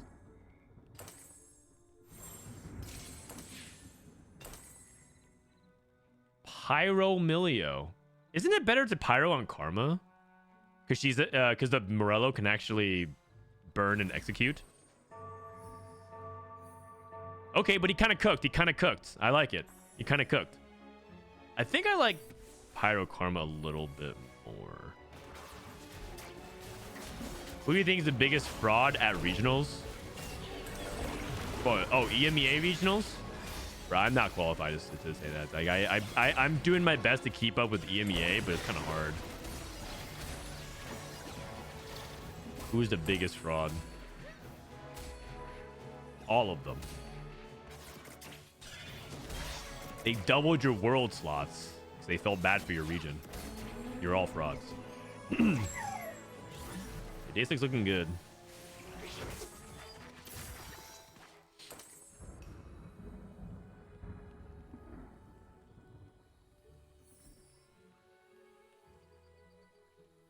Jungle Book also quite stable. Tiniest Titan inspiring. He has pretty good combat, and he hit the Calista too. Spellblade's Mage. Mage emblem on Mord. Ilya playing Vanguard Ari, but no reroll. He's just trying to. She's actually trying to fast 9 Ari. He doesn't even have like the best Ari items either, but he's trying to trade his HP. The fact that he won 3 fights here is really huge, actually. If he's gonna have a lot of HP going to 9. 49. I mean, that one loss would have put him in the 30s, and the other loss of that would have been 20. So, like, the fact that he's able to win 3 here is really huge. Okay, so he's going to 9. He's going to look... Yeah, the thing... Okay, so the interesting thing about his setup is, like... Is he going to actually play around Rise, or is he gonna be able to hit a 5 cost with his duplicator? Because he's looking for, maybe he just plays like Xerath instead. We got Lelouch with Hwei 2 off of Hwei 3. Wait, Lelouch is in this game. When should you build Kassadin items and find vintage line? When you have a buildable Kassadin item, just play that item on Kassadin, and then when you have unbuilt like items that you don't need, just slam that and convert it. But starting around like stage, definitely by stage 5, but probably starting around stage 4, you probably stop trying to greed for it. If you think about it, find vintage is basically like helps on the way, but you don't get it for free, and the trade-off is you get it faster. So even if you get only like 1 or 2 support items, that's still pretty decent for a silver. Like don't try to like go for like the 5 support item thing. It's just, that's like, that shit was very set 11, because set 11 gave you so many free items. So find vintage was just like fundamentally broken in that set, because that set just gave you like a free item every 2 rounds. And Zach is living 1 HP. Agree is losing. Travis hanging on by a thread. He got to 9. Ilya at 9. Found 1 rise. He's transitioning over.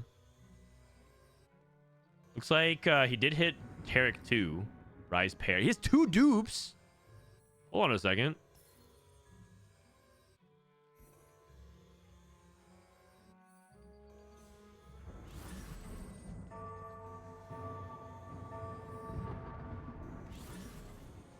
Lelouch hit Hwei 3. Actually, let's watch if Travis can win. He's at 1 HP against Hwei 3, i.e. Hwei. HWIE.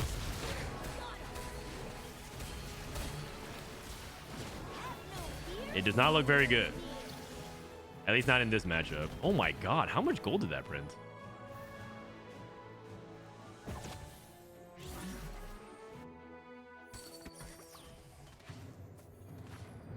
$22 so far. That's pretty good. That's pretty good.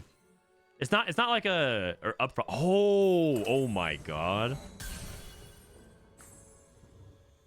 Oh, hold on. Cafe Cuties. Double Gwen. I've seen this map before when there's like 100 Gwens on the board. Okay. Okay. All right, let's see it. That's a wrap. I'd be hesitant to call it a wrap because he still is on Briar 1. And you guys forget one important thing. Smolder is Chovy incarnate. He's gonna pop off, and then sometimes when you need him the most, he doesn't show up. He just trolls. He just ints. But it is looking good. It is looking good. Lelouch is dead. Oh wow, Lelouch went 8th. With HWIE.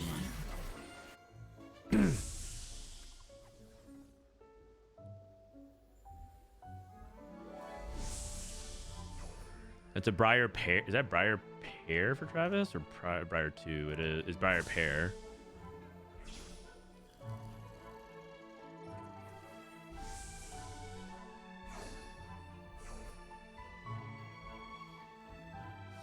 My friend, do you know if set 13 is going to be dropped on PB before Worlds? No.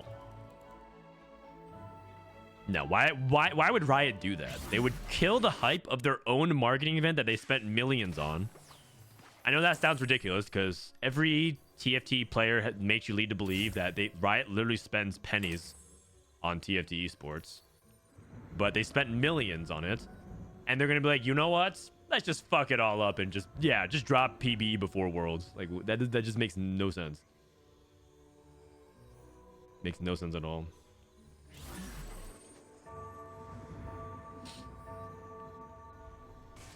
Do you think we'll make it in Worlds in Americas? Well, we have 2 people that we know, so Dish Soap and Bobster. But I think I think replay has a really good chance of doing it. I think this set rewards his skill set very well. I think that Milk has a really good chance of it. I think the set also rewards his skill set very well. Oh, wow, this lobby is very close. Oh my god. Holy cow. 1-1-1. Monka W.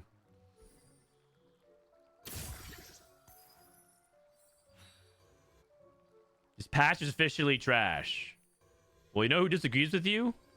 The literal world champ. I talked with Dissoap all day yesterday. We did the tier list, we did the podcast, we caught up about life, and he was like, yeah, I think this patch is actually pretty good. In other words, Dissoap just called you Tom Sky Live. He just called you trash. Not directly, though. You trash.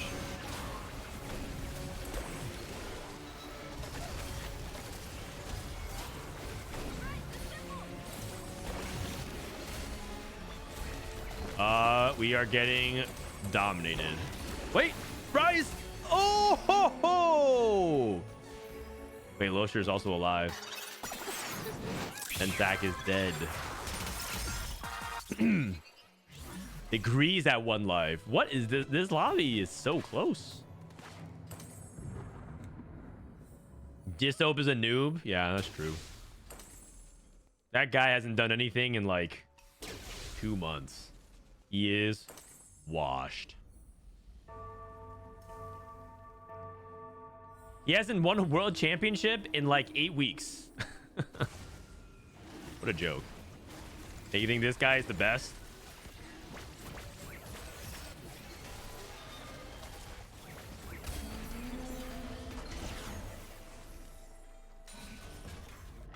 Mord 3. That's pretty big. Brian 2. That's a Brian 2. Deathblade. What do you think about like Deathblade and move Gambler's Blade off? I actually think Gambler's Blade is not that good to combo with Rage Blade, but maybe it is, and I just don't know.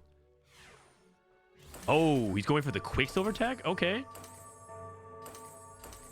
Okay, I didn't consider this possibility. Quicksilver on Briar. Because he knows his matchup, he doesn't want to get stunned by like these Vanguards. Okay, I can see it. I mean, his board is really good. Travis can win out. His board is very strong win out potential. Especially because like Ilya doesn't have like 6 Scuttle or anything like that. There's too much HP. Just look at this HP count. Too much. Rise. You know, it was kind of close still.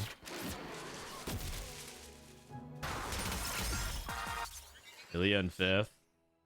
Jungle Book losing out. I mean, this is what Callista does for the most part. Callista is actually a kind of a bleed out comp these days. It's not really like it can win for sure, but it tends to bleed out to top 4 a lot more often. Duplicator, hold on. I mean, that's one of the ways you can win is you 2-star out your entire board. Rolling to see if you can hit either of the 5 costs. I think I would go for... Oh, interesting. I was actually going to go for Camille over Morgana.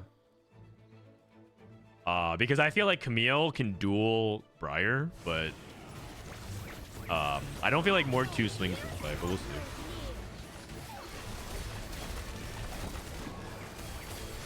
Maybe that's better. Maybe that's better. Oh, wait. Briar's kind of getting chunked. Uh-oh. Okay, no, we're good. We're good. We're good. Jungle Book lost.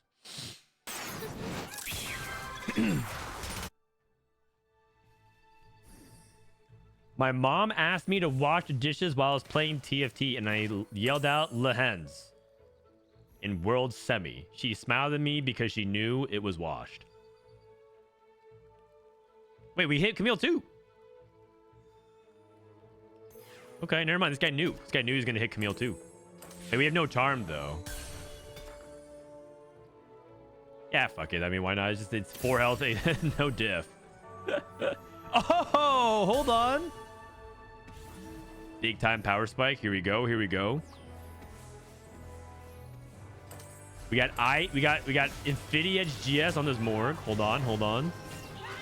He stratted our whole team. One of the strongest combat charms in the game. No worries.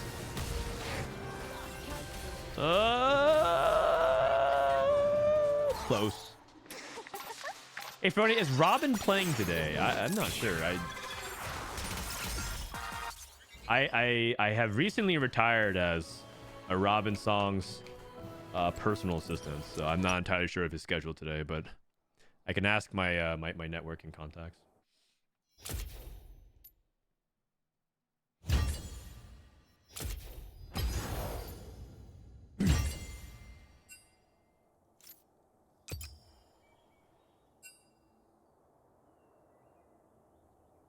I feel like now every lobby is 2-1. You pick what you play, mostly be a real comp, and if you're contested, you instant bot 4. If now you donkey roll and hit and no bottom.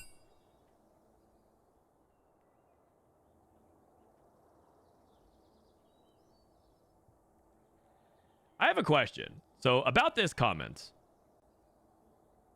I feel like this is everyone's complaint about every TFT patch ever, except for instead of reroll comp. It's just like literally insert any comp that does well. Like last patch, it was Callista.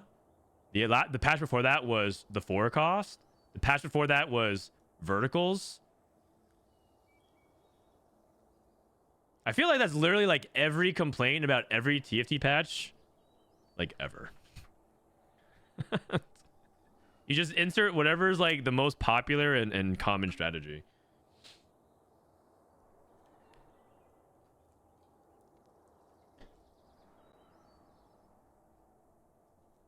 Be right back. Ads. Going to the bathroom.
What's going on in chat?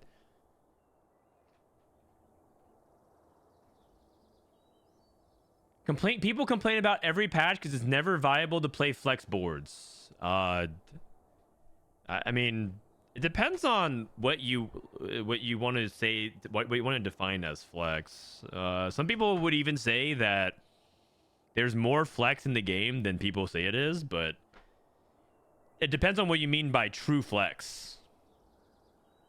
Like true flex, yeah, maybe that playstyle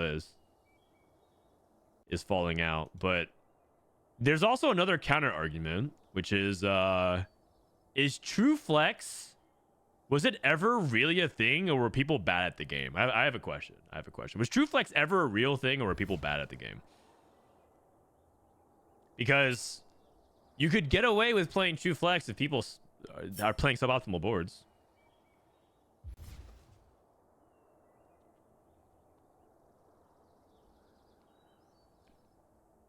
And also, is flex even necessarily... Does that necessarily mean that the game is good or the game's in a good state? Because the argument is that set 10, for example, was very flex because you could technically pivot your carry and hit your 2-star. So you had a lot of different options to transition, pivot, flex, and different things. But if I recall correctly, people often think that set 10 had some major balance and wasn't that good of a set competitively. Frodan joined the game. Oh, you guys need one? Should I play? Hold on a second. Do you guys need me to play? I can play.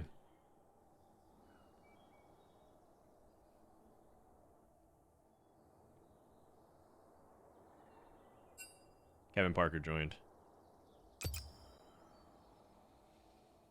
So, like, the question is Flex dead, or was it actually just because people were bad at the game? So another, do you remember like early League of Legends when everyone could just play stupid shit all the time? Did anybody play League of Legends back in the day when you could go like Ashe mid lane, solo mid lane, and then you just like you just W cleared the lane? I mean, that everyone was terrible at League. And also, I mean, part of it was Riot was still learning early designs and like the meta hasn't been shaped, but like, is Flex TFT the way you guys truly remember it? Was it one as was it actually real Flex, or is it because people were bad, or is it two not even actually accurate to your memory? Because I actually would argue that true Flex only existed like 2 or 3 times in TFT's lifespan. And people are saying like, oh, back in the day you used to be able to do it. Like set 4 may have had like a 1 flex meta. Set 5 was not flex. Set 6 was not very flex. Set 7 was the opposite of flex. Holy shit, you clicked a dragon, guess what? You can't click half of the roster. Set 8 was not it. Like so on and so forth. Set 3 did not have flex. The closest thing to flex in set 3 was you got to 9 and you just clicked all the 5 costs. Nice.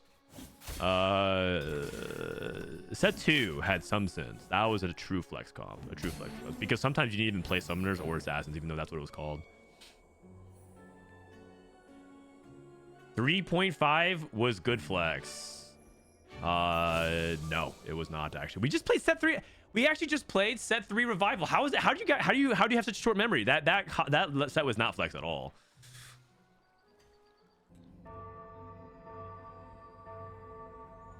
I think so I think people misremember. So what happens in people's TFT's memory is that they take one patch from set 4, one patch from set 6, one patch from set 8, right, where there was good metas, balanced metas, like, and they combine it and be like, TFT used to be X, and it's just like, this is not true. That's just not true. Check Dish Soap's message. All right, hold on a second. /user Dish Soap. This patch would be bad if there were like 2 good reroll comps, but there's like 10. Boom. PP. Thus saith the Lord. Amen.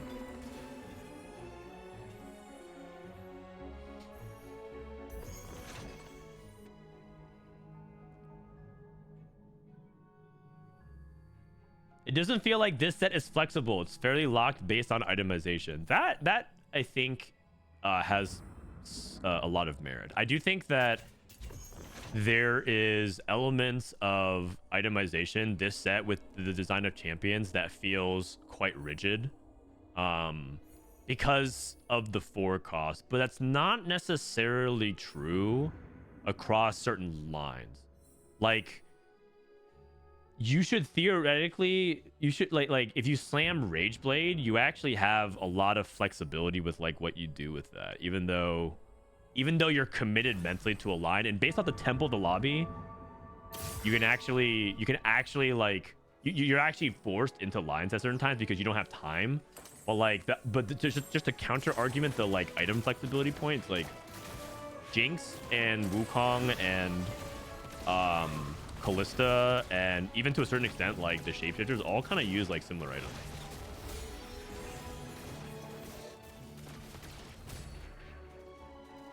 You have 3 options with it. I mean, that's what flex is. Like, what do you guys want? It's like 17 flex options? Like, what? That's what flex is. Like, even at its best, true flex never really had more than like 3 options. Like, you want 4 options, 5 options, 6 options, 7 options? Like, this is like what will make you happy, you guys? Like 3 options is actually pretty good. That's usually you have 2. 3's pretty good, I'd say.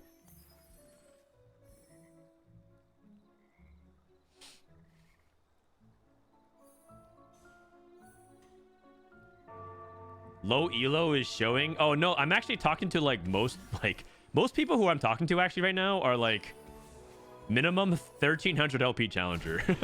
These are actually the challenger opinions I'm talking to a lot of times in chat. Low elo, like these guys are actually like some of the best players in the region.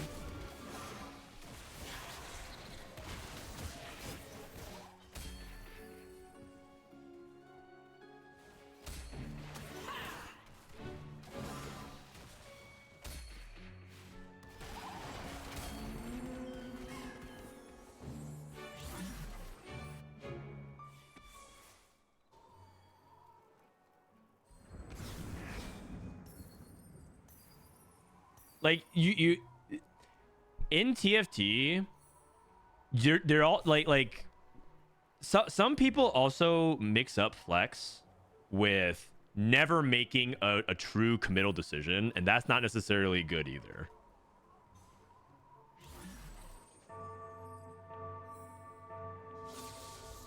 Not saying that that's what the conversation is about either, but some people really mix that up. They're just like, yeah, like I want to be able to slam someone's like a Honeymancer crest, but like if you slam a Honeymancer crest versus slamming something like a Preserver crest, that should have trade-offs. And like some things are more narrow and some things are more wide. That's like that's not just good. That's not just like, you know, fine for the meta, but that's like good game design. Like some things that are like just like push you down certain roads versus others that potentially keep you more open-ended. That's just a good trade-off. You can't have like everything in the game always be like, well, technically, like, you know, you have like 8 different things you can play. Like, you don't need everything to be equal. Just like how you act. One of the biggest misconceptions about balance is that people think every augment needs to be between like 4.3 to like 4.6, or even worse, some people just think every augment should be 4.5, which is like also really dumb. Like it does not make sense.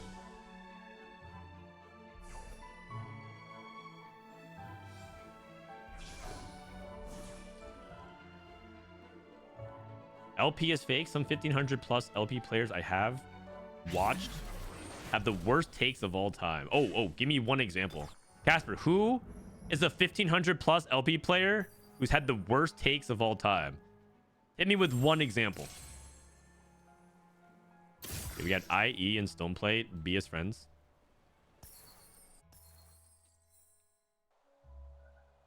High voltage. This is pot of gold, so there's like not much going on early game. Mentorship probably into multi-strikers here. He's got Titans Hodge for Cassidon. Jungle Book is pretty by the book player. Oh, actually, Jungle Book.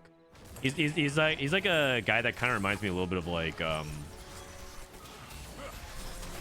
I mean, obviously he's not as clean in terms of his execution and his plays as Greya, but like I think he just plays very standard and by the book. So like I don't think he does crazy wild setups. So like if he shows mentorship with this, he's probably just gonna play Castle.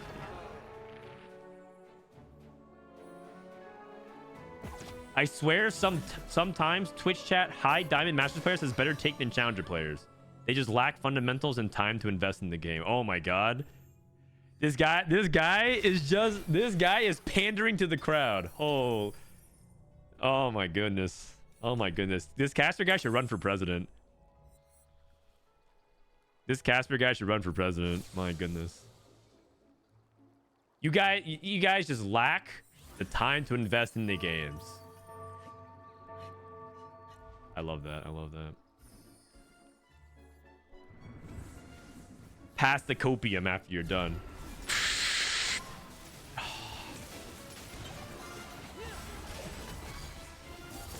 I had more time. You know, interestingly enough, okay, actually I do understand what he's saying though. I think a lot of people, I think there are a handful of players who would have better authority. I would rather they would just have higher LP and they would easily hit challenger if they just had time. And I can point to a couple examples. Like one is like Bryce, for example, who I do the podcast with. He's basically Masters GM every set now, but that's just because he doesn't have the time to actually play. But like if he comes on the co-stream and people just rank check him, they're gonna be like, well, this guy's a Masters player. Like, what does he know? It's like, well, he literally doesn't have time to play. What's a bad take? I had Casper. I'm sure I had a lot, but curious what specifically. Uh-oh. You know what we need?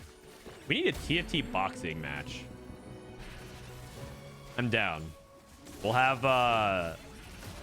Mort Dog versus Milk as the headliner fight. Disso versus Casper. Setsuko versus all of Brazil. But then you realize one, TFT players can't box for shit, man. They barely fight well with their words. How are they gonna fight well with their fists? Like, come on now. They can't even finish complete sentences without stuttering 6 times for each time they ever open up their mouths. How are they gonna actually fight with their hands? Just answer me that.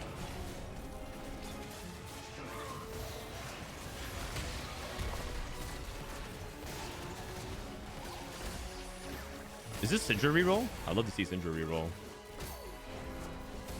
He has high voltage. I mean, it depends. He has Syndra 2 already. I think Syndra's pretty underrated, but I also think that she isn't like a line you can play that often. And the Syndras that we've seen so far have gotten like a couple top 4s, but a lot of like 7th and 8th.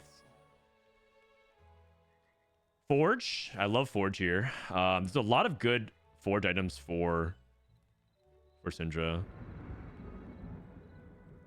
The best being Mana Zane. He's gonna take Capricious Forge here probably then for his front line. Oh wait, but too healthy? Would you ever take too healthy? You play Shiv, Cassio, Syndra. In this case, he's just playing Rumble. Okay.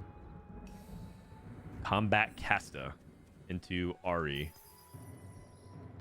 All right. So, okay. Well, this guy just hits Gigabis Cassidon. Amazing.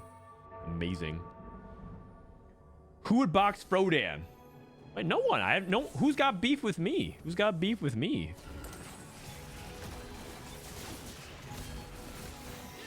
Someone has to commentate.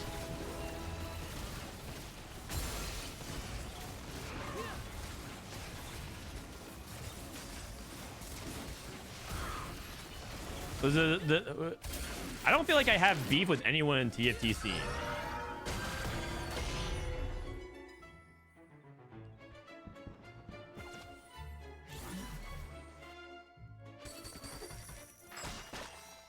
That Chinese guy.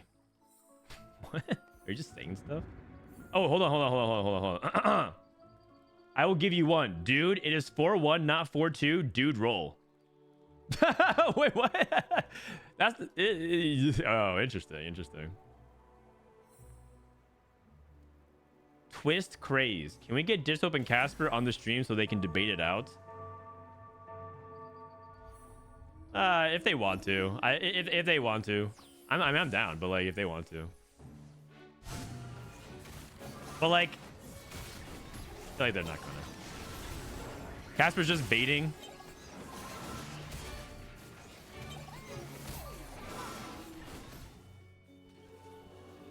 He just baits all the time and is pissed that I time him out for being annoying.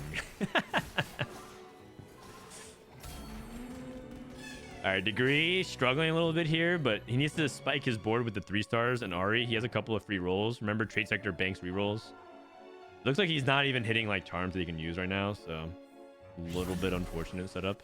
Also, it does look like people are holding like the Aris. I do think that Ari reroll is good for sure. As you guys may have seen, TFT Academy, we updated Ari to be an S tier. But one, you kind of need like a really good juicer setup, and 2, I think as more people catch on, it'll be kind of harder to hit RE3 more consistently. But we'll see. I am a fan of RE3 though. I think she is quite good. Where's the loot gonna go? Just goes for max gold. Look at Kevin Parker. Hunter emblem +1. So he makes a hunter emblem. That means that his item economy is going to be a little bit lower. And when you I guess he does have dragon spears, so I think that's good. But I find myself that if I ever have to make the hunter emblem, I just feel like I lack so many items. I have hunter +1, 2 item jinx, like 3 item Wukong, or in this case Mordekaiser. So it's very, very, very far behind. Can we keep it to TFT? This is one of the not toxic communities on Twitch, and that's rare. Wait, I thought we are talking. I thought this entire time we've been talking about TFT.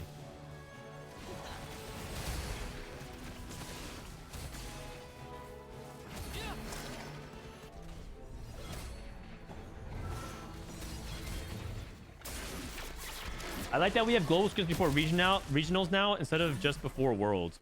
Yeah. Also, I appreciate that EU is giga chat enough to be like, yeah, we can like, you can like watch scrims. NA right now, they're just scrimming, hiding all their profile, keeping the tech for themselves.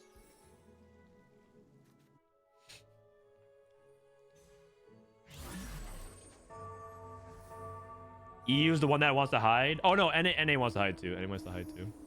They're using EU as a shield. NA wants to hide too. Dude, NA. Okay, I'm not gonna say it. I'm not gonna say it. But I will say one thing. These guys are like hiding and being all private and stuff like that. And then they're not exactly the same people, but people in that same group would be like, well, man, it sucks that there's just no hype. Man, where's the hype? It's like, well, you guys are kind of contributing to the lack thereof. Just saying. Say it? No, it would abuse the privilege that I have. I'm not gonna say anything about it, but like I'm not gonna say like what they're doing, because that just they should kick me if I do.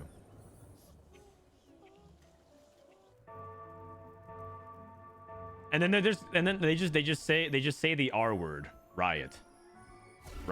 It's Riot's fault.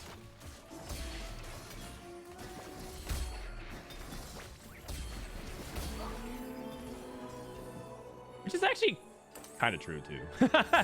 They're not exactly exempt from it, man. The website sucks. Following TFT esports is like impossible. Yeah, like there's like the naming of everything. Yeah, just like, there's like a lot of bad things about it, but they're not even necessarily wrong. Okay, here comes Kevin. Roll down. AP. You guys know I'm a big time website hater. I'm a big time website hater.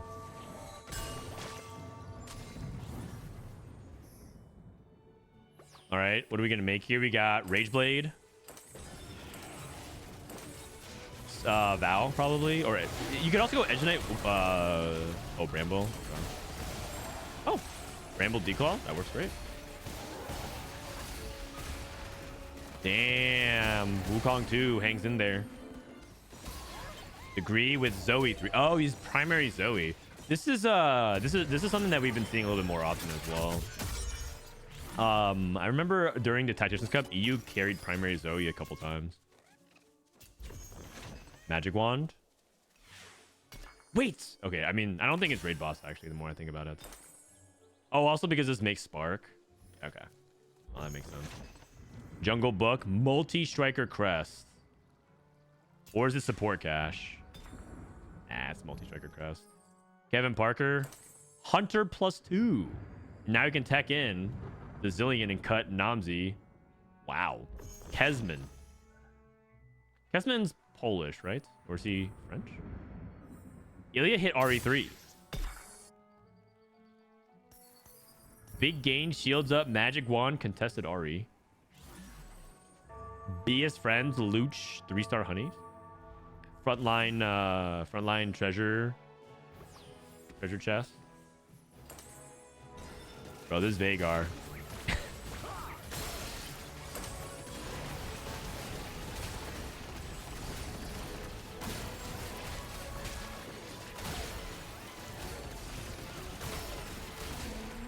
Unfortunately, Lelouch fed Vagar into 600. So, not ideal. Not ideal. Pretty unfortunate matchup there. Let's check on day 6 reroll Syndra. What's her stack count at? Stack it up. 55. That feels really... Actually, you know what? That's fine. 55 is fine. I was gonna say that feels kind of low, but yeah. He took a spatula. Trying to go for what? Eldritch Emblem with it? What else can you make with the spat? Portal no, Pyro no, Sugarcraft. Probably not. Honey no, Fairy no. Witchcraft? Probably not. It has to be Eldritch then. Day 6 kind of been a spat pan taker. Remember when he played the fairy game, he took the pan and didn't end up not using it until like the very end where he made the multi-striker emblem. Trying to go for 9 fairy. So he's just like I guess he's a chef. You take the spatula, you take the pan. I mean, there's only one way to find that. People are gonna tell me next set is the worst set of all time. It just can't even be possible. I feel like if set 13 truly is the worst set of all time, people are gonna get fired on the TFT team, like for real. Like not like, oh my god, like this augment is a 3.8 and this augment is a 5.2. Mordog needs to be fired, right? Like that kind of conversation. Like I actually think people will get fired. Like set 13 is not allowed to suck. It's just not allowed to suck.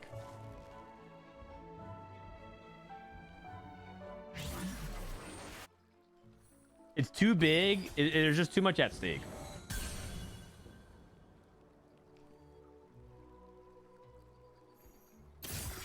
Ash 3. That's not the 3 star he's looking for. 6 cast, 7. 8. He's really behind tempo. He needed to hit like much earlier. Rolls past Jax. Rolls past Akali. Makes sense.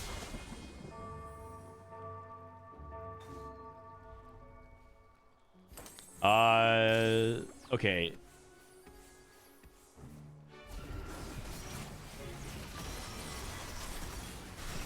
He has Rageblade Ash. I really think people... Either I'm really wrong about the data, because I'm consistently seeing this, but I feel like people kind of miss that you really want Rageblade on Caston with Zonias. Man, I'm getting more dogged again. I've seen it like 3 or 4 times, and I feel like people just aren't... that's just not common knowledge. I guess that's why people want to hide the tech. Mortdog needs to get fired regardless of that. What?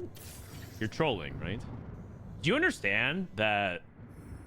Okay, you know, you're just trolling. If that's actually your take, it's a 2-head take, brain dead take.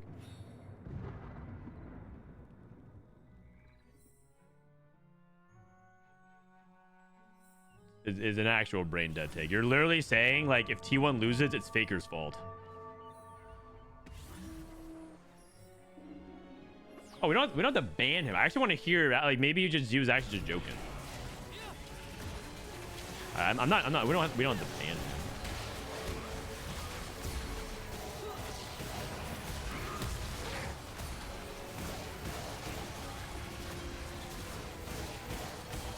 Like, one thing you have to understand is Mortdog takes the blame for so many things that are not his responsibility, but because he's a good leader, he doesn't say, like, no, it's not my fault, guys. It's actually, like, this employee's fault.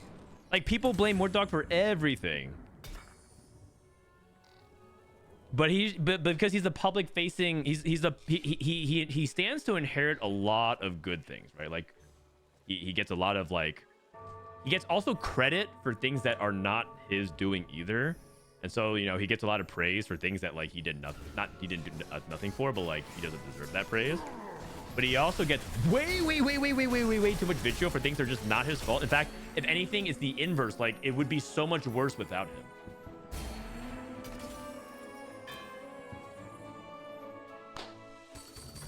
Like there are examples. I actually the reason why I know is because I sat down with Mort last week when I went to Riot to go do some stuff that may or may not be related to the game that I'm watching on screen. But one of my favorite things to talk about with Mortog is some stories about lead ups into sets, because it would shock you where some TFT sets are when they finally get to like Mortog's plate. Some of your favorite sets that you guys like love were in terrible spots, and then like they bring it to Mortog and his team and they like fix a lot of that. And then it's like your favorite sets ever, and you're like, yeah, fire Mortog. It's like, bro, you do not understand what you don't know. Like, you're just extremely clueless. You're extremely clueless. And that's okay, because that's not, like, he's not going to come out and say it. He's not going to be like, well, yeah, like, me and my team, like, because it's not just him, right? Again, it's him and a team of people, but, like, people are like, fire these people, fire that. It's just like, you are just as clueless as, like, the executives who come in to take over a company and optimize stuff. They're like, oh, yeah, let's just fire this and save money, right? And you're like, oh. Capitalism executive comes in, fires a bunch of people aimlessly in golden parachutes. Like, you're just as clueless as they are. You're just as clueless as they are. And I bet you're also the type of person that complains about them too.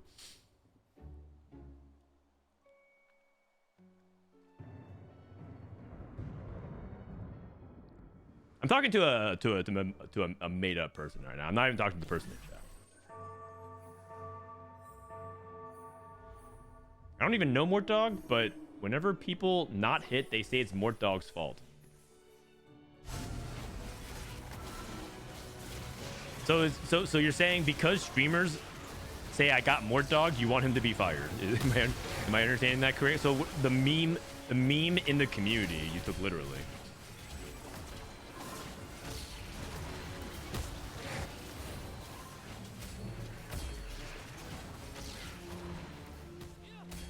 Okay, we're stuck on Hui 2, unfortunately, so I think Klezma's just fallen off. Day 6 already dead. Looks like Syndra's already dead.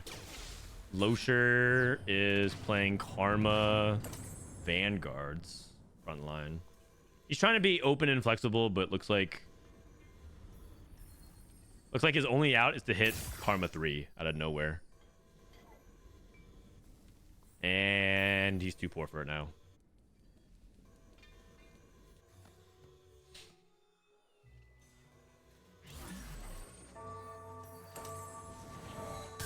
The client needs to be fixed. I don't disagree with that, but again, not more. Like, Mortog doesn't do client.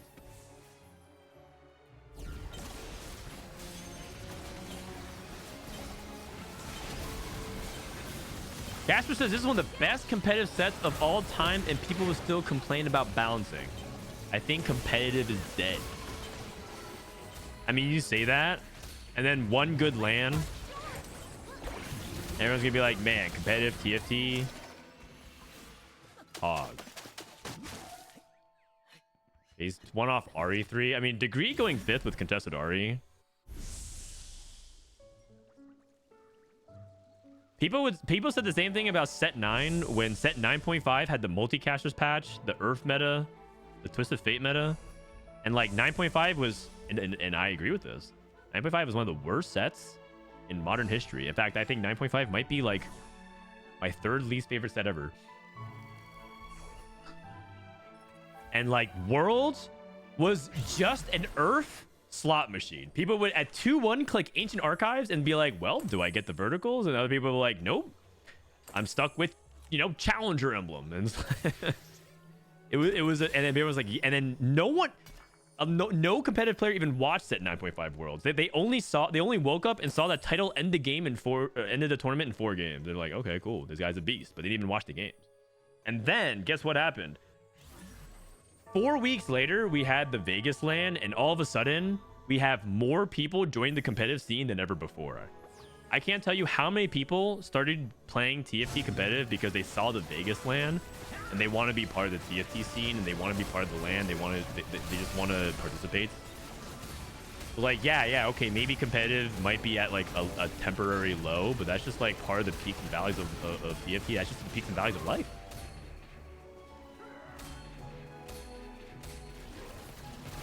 Hey, Jinx 3 is good enough here. What are the chances of Robin songs making it to Worlds? Let's see. I actually think this set is good for Robin too. Okay, we finally hit RE3. That's huge. My God, 5-6 RE3 Wait a second. We might have 2 RE3 players in the top 4. We got a Vanguard RE and we got a Bastion RE. I would say Robin is above average favored. I would say, like, so let's say, how many players are there? There's 24 players at regionals, and then top 4 or 5 make it. So like a 1 out of 6 cuts. Let's say let's just say like the average. There's also 2 people who get through with Bobster and Distobe, so it's like higher than that. Let's just say like your average. Let's say your average player has like a 18 to 20% chance. I'd say Robin's like 25% chance. Pretty good. That's a good thing, by the way, because there's so many players.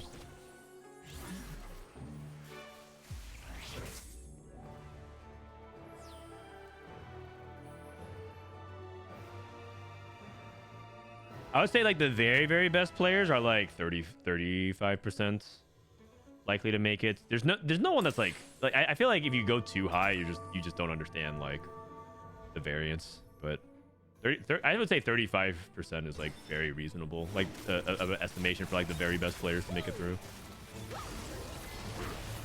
Because there's also a group of them that are all within like that band of possibilities.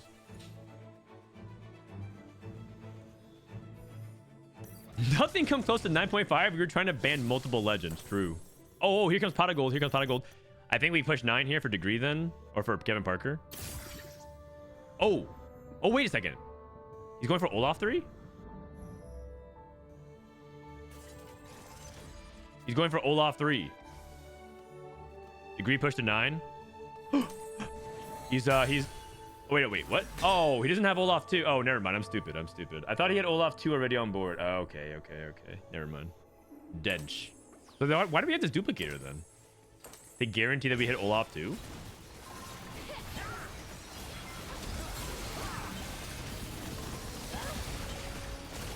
That feels really expensive.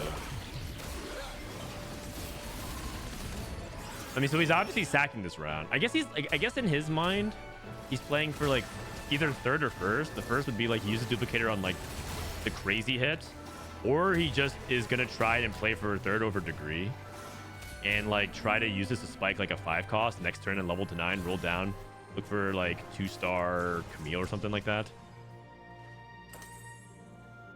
No, he's rolling. Oh, 4. Oh, you gotta roll faster than this, man. You gotta roll faster than this. You gotta roll faster than this.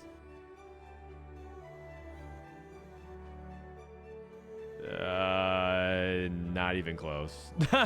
He was closer to Callista 3. Okay. So then I kind of go back to like, what is the duplicator? I guess the duplicator was just insurance for Olaf 2.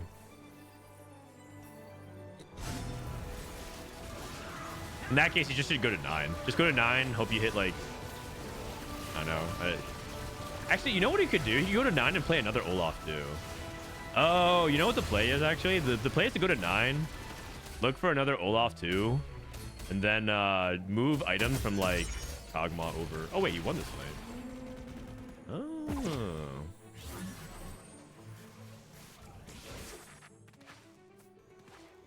Okay.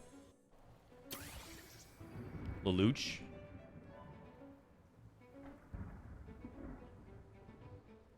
Look for another Olaf 2 and level 9. What else are we gonna do with this duplicator? Like just like he has it. I actually think the double Olaf is not a bad play. I think it's actually quite good. Look at this. That's cool. I approve.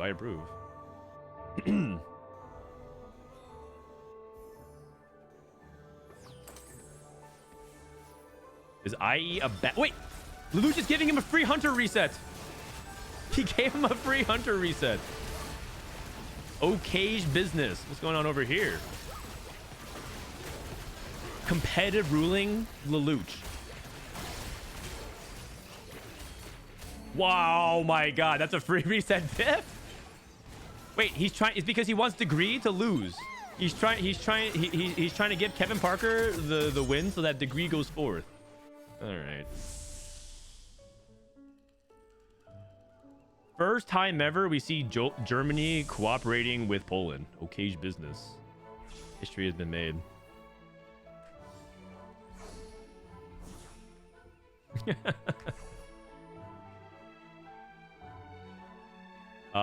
Kevin Parker, what do you take? He took red buff. Oh, he has no anti-heal. I think I would actually red buff Cogmoss though. Oh no, he has.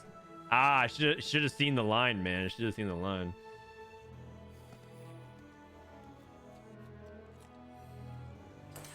Not win trading IMO. He has treasure on Vhagar. Yeah, but like it's not like it's actually worse for him to get treasure value because he gives the hunter activation to his opponent.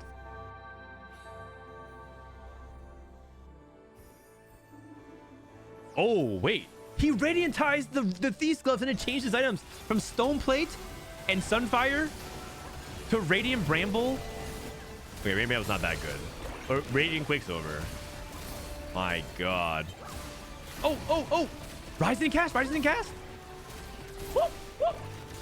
Oh, NT. And despite EU's best efforts, NA will not be denied. Let's go, Degree. Also, Ari 1-2 in the lobby. Uh-oh. I think if you guys don't believe us now, like literally we told you guys about this yesterday, but if you guys don't believe us now, I mean, Ari's pretty damn good. Yeah, if you guys, you're like, I know some people waltzed in this morning like, I saw that you put Ari in S tier. What are you smoking, man? She's back.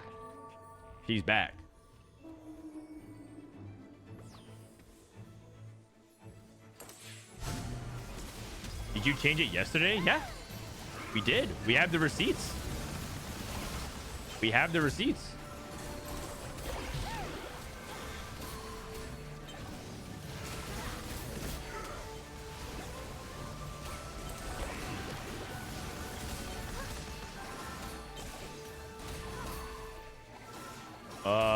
Oh, I thought he was gonna swing that, but NA won't be denied.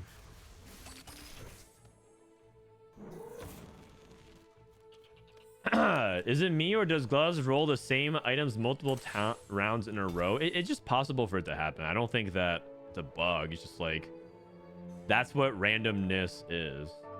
Kind of like how there's that infamous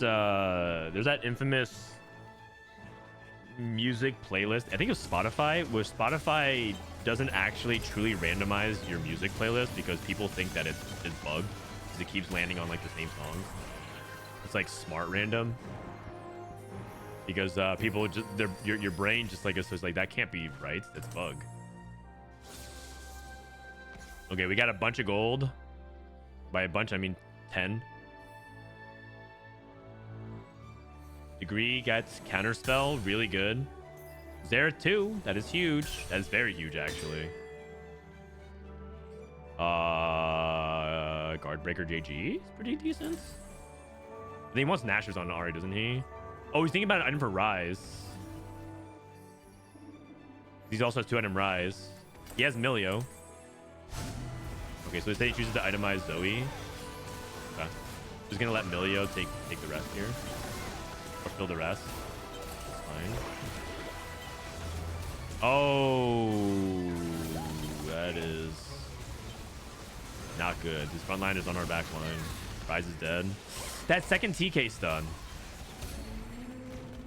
Okay.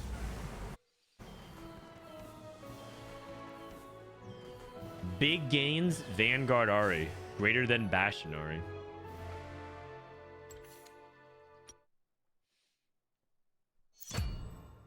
Spotify randomness takes into account what just played. Yeah, it's not true random.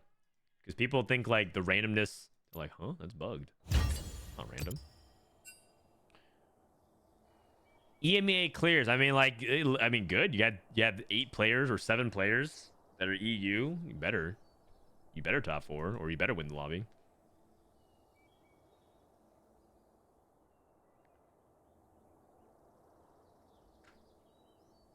Oh, there's another lobby. Do you guys want to stay in this lobby? There's another lobby going. I'm gonna join the poppin' lobby. Wait, is this the private one or no? Is this the private one? Or should I even... Oh, okay. You know what? All good. They started before I was even able to ask. If it's the private one, oh well. It's probably not. There's like EU, like Dasic is okay with it. Bensac, Clemo, they're all good. All right, I'm gonna run ads. BRB. Sorry, Twitch makes me play either a million ads or 0 ads, and it's just part of the hustle. Hey, it's all part of the baby diaper fun. Come over here, buddy, just for like 2 seconds.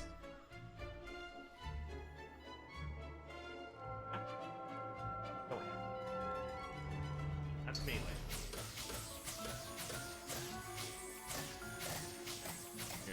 All right.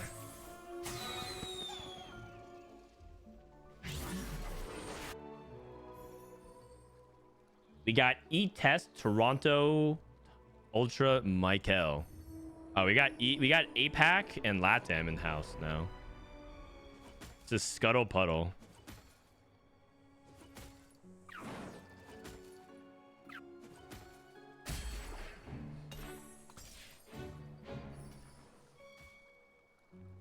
We got a new roster. So we got Michael, largely considered to be top 2 in LATAM.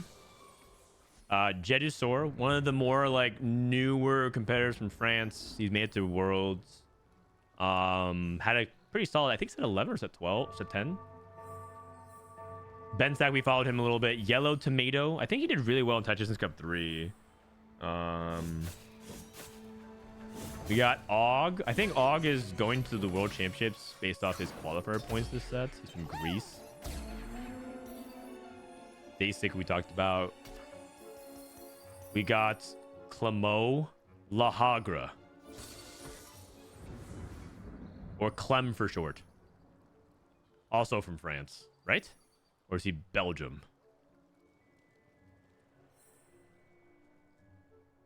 And then we got Piva.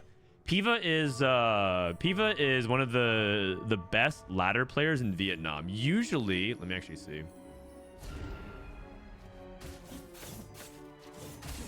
VN. Piva's usually one of the top players here, so he's top 10 in VN, and he's also participated in things like the box boot camp. I don't know if he played in this one, but he usually participates in box boot camp and does really well. This time he got top 20, but I think he's gotten like top 5 before, so he's quite a solid player, ladder player at least. Too tanky. I mean, you gotta take 2 tankies. The best 2-1 gold augment in the game. Clemo, Scholar Crest, Og, High Voltage, Dasic, Mentorship. You know, there's more people picking Pumping up in that spot as well. It is becoming a more popular augment. Piva and Yellow Tomato, both with 2 tanky. But Piva has a great... Oh my god, he already has 4 blitzes. So what is Tomato gonna play? Is he going 2 tanky Warwick? Forbidden EU tech.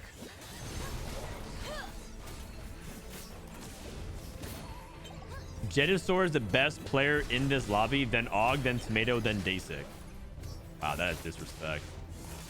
Michael clears. He trains in the hardest region. He wears the freshest clothes, and he hangs with the hottest dudes.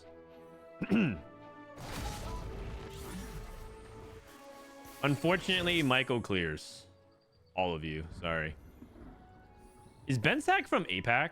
What is OSW? I don't recognize that. Is he from EMEA?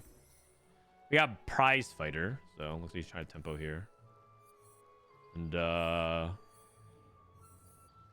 we got Category 5. I think I'm missing one person. Oh, High Horsepower. High Horsepower. Wow, 6. Bensac is France. Okay.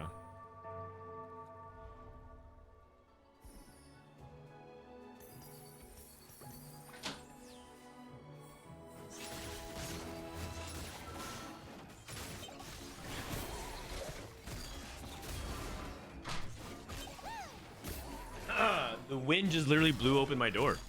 I thought someone was outside for a sec. All right. High horsepower Lilia. Too tanky.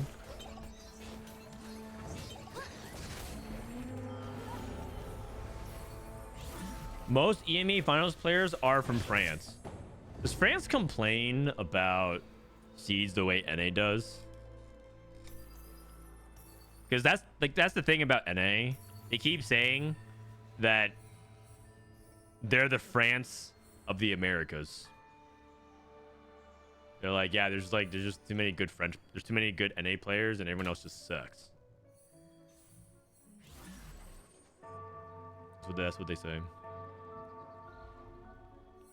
I'm actually really curious to see how well Too Tanky, if he's actually going to commit to Honeymancy, or he's going to actually... Man, I'm getting more dogged again.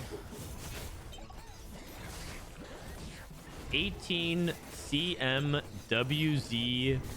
WISIE. Thank you for the prime. NA sucks. And maybe I like League of Legends, not at TFT. We're the reigning world champions, back to back. We won 3 out of 4 world champions. We won 4 out of 5 major international competitions.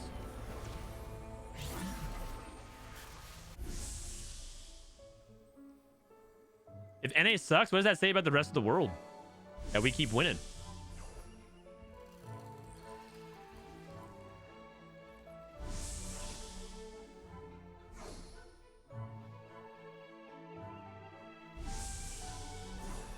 Sample size? Sure.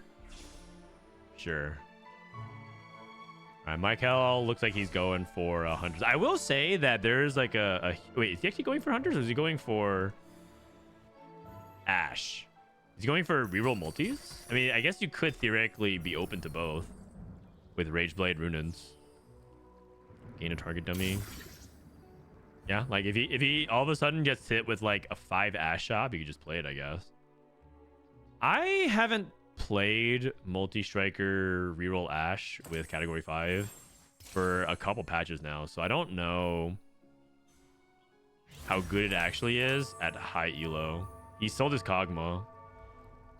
Okay, so he's actually gonna do it, because most people end up playing this line, they angle for Caston in primary, so we'll see.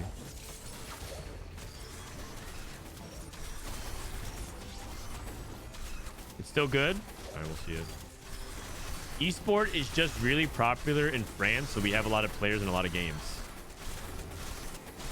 Also, I think France had early success in TFT, which is a big deal.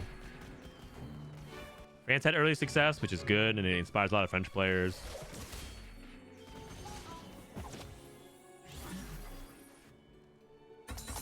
And I think if, like, you know, LATAM and Brazil can have success, that'll inspire other players as well. There's like one of the worst takes that I think a lot of players that I've heard say, like, it shouldn't matter like what region you're from, just pick the best players. And it's like that is true to an extent, but it does matter. Like, people care about that. Look at like what's going on with like Shohei Ohtani in Japan in baseball. I mean, obviously Japan's like really big in baseball, but just look at how people like center around that. And that's obviously like a very big and extreme example to use, but like Title, I think, inspired a lot of Japanese players. There's actually people who literally have come to the World Championship and talked about the way they watched Title play at Worlds inspired them to pursue TF2.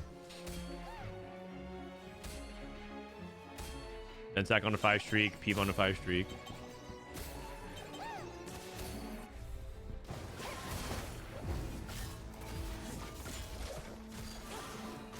Anger issues with Ash 3-star. You would pick anger issues and sack category 5?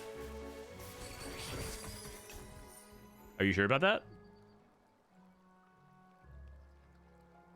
Or are you just saying in general? It's the same issue in League of Legends. If the world champions is only China and Korea, the West would not watch. That's exactly it. And yet I have to deal with people who say that that's not true. They want it to be only China and Korea because they hate watching bad League. And it's like, but then we wouldn't have like the storyline of like FlyQuest this year. And because the conversation ultimately centers down to like why they want Brazil and LATAM to have 1 slot and NA to have 99% of the slots. Right,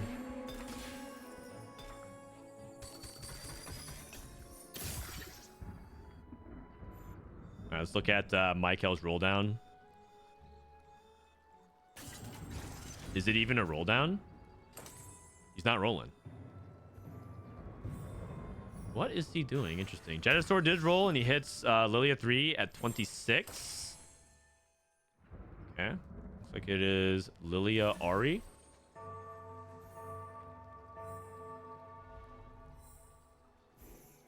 I stopped watching Worlds after FlyQuest and G2 lost. Well, there you go. Not everyone cares about like the legacy of Faker, or if whether or not Genji could like, you know, actually convert at Worlds. Okay, what is Michael's plan here? Category 5. I am very curious. Pivot the Jinx. After he sold his Kog'Maw? Okay. Silver ticket. A lot of gold. Ash 2. Yeah, he leveled to 6 here. Alright. So we're not rolling on 6. We're going to go straight to 7 on 3, 5 and roll. Okay. And we're going to contest. Actually, well, some of these hunters are contested. Yellow Tomato is playing Honeymancy, Kog'Maw, too tanky. So him and Piva are in the same boat. That's going to be a lot of Kog'Maws out of the pool.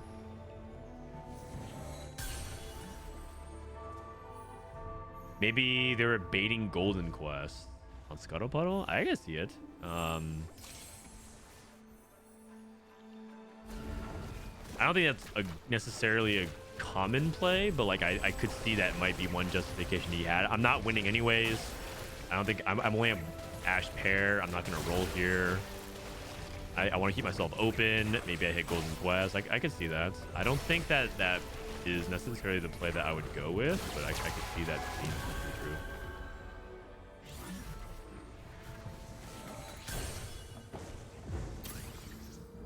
Syndra, Tristana, this. Okay. Where's Michael going? Michael is pre-leveling. He's pumping levels. Okay, so he is going for the 3-5. We have Rageblade, Deathcap, and Morello. Young, Wild, and Free. Interesting. What is this setup? Rise? You play Rageblade Rise?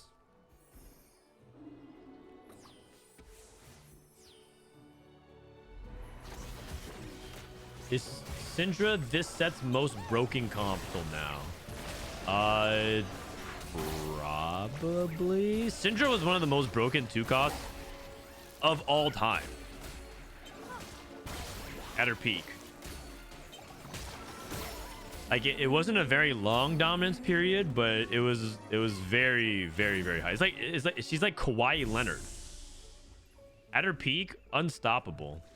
But then they like took out her knees, and then she's kind of been a shell ever since.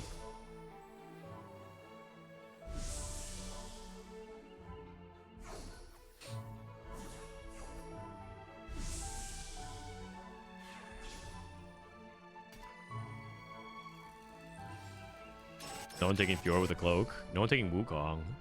Michael took a vest on a Gwen. All right, let's see it. 43 HP, level 7 roll down.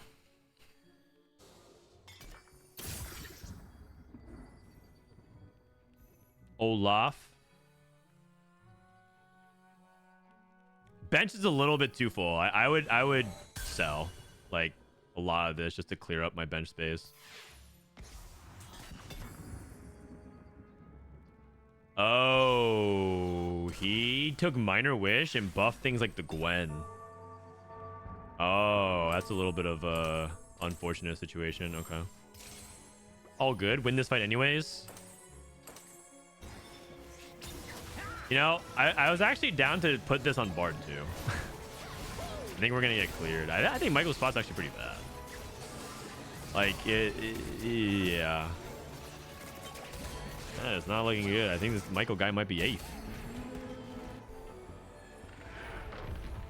That's not good. Our only rep from the Americas. Is this a Sugarcraft pivot? I highly doubt that. Considering that he sold his Sugarcrafts.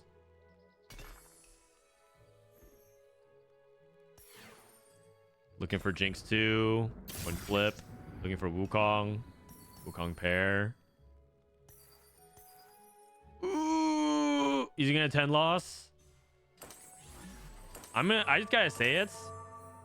When I have never seen people from here usually top 4. They just like they usually just die. I'm pretty sure he's just cooked.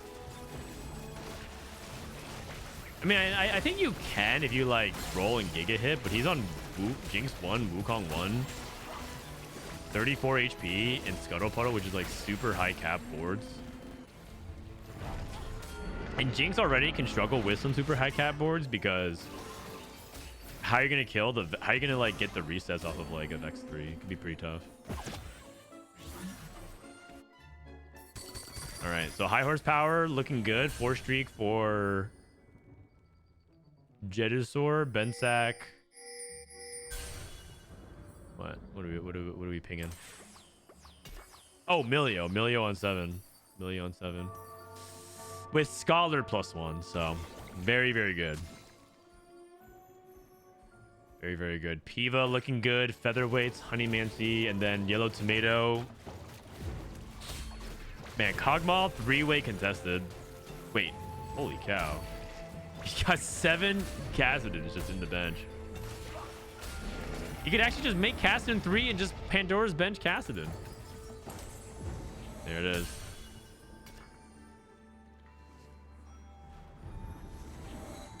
Hog. Dude, rolling for multiple 3 stars with Pandora's bench is always... Especially contested, is just always sus. Okay. I think I would make that Vagar too. Just to clean up, or just sell this one. Probably just sell it then. Because if you're it's just taking up bench space. Michael hit, Wukong 2, Jinx 2. If he can hit Olaf 2, he might be back. Oh, he has Olaf 2. He might be back. Hit a good augment. I can see Michael make a push for top 4 maybe.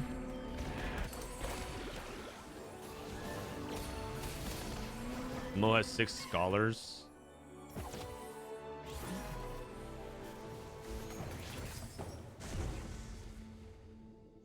Epitaph. Insane. Insane combo with 2 tanky. It's so good. You get so much HP. You have so much HP. It has amazing synergy. He's thinking about something else. He's thinking, oh, crash test dummies, 2 tanky synergy. Whoa. One target dummy buffs the other. Nah, inspiring Epitaph. Arcana emblem.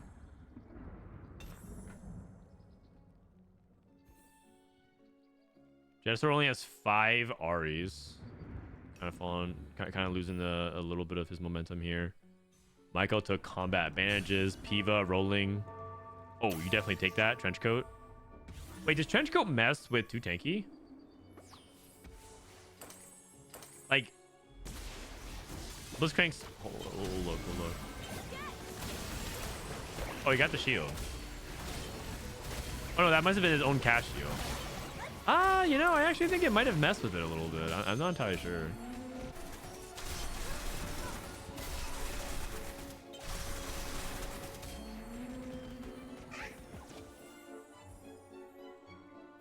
It does grief 2 tanky? Yeah, it looks like it did. Because that was just a natural cast, right? Of the Blitzcrank shield. I was confusing it for the shield that you get for tanky.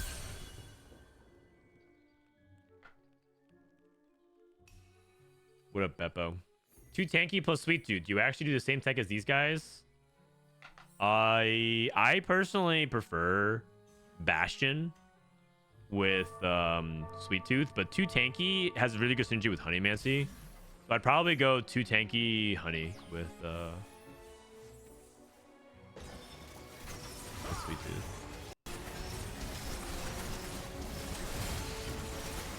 Wow, Michael's board is pretty decent now. And it doesn't look like anyone else has like the super great Giga Juice spot. Like he has eight Wukong. All of a sudden he was at level 740, and then he has 8 Wukong. So never mind. I think Michael might be in a pretty solid spot if he can hit Wukong 3 this quickly.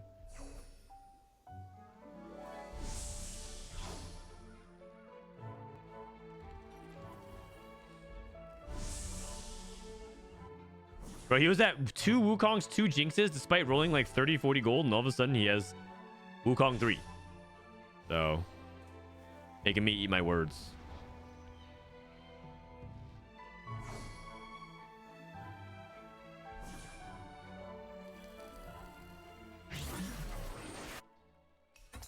Let's see it. Wukong 3. Jinx 3. Oh my. Well, now you just send. Now you just send. Now you just send. He's not gonna get Kog'Maw 3 though. I think because there's three people playing Kog'Maw this lobby. Okay. Okay, so Warwick. Even Shroud. Dasik went for Ashe 3. Ah, you know, I think that's what. Okay, never mind. This actually makes a lot of sense of probably what he didn't want to play contested multis, so that's why I think he pivoted into this. I missed that. For some reason, I don't think I've been watching Day6 POV this game. Shiv Ashe 3.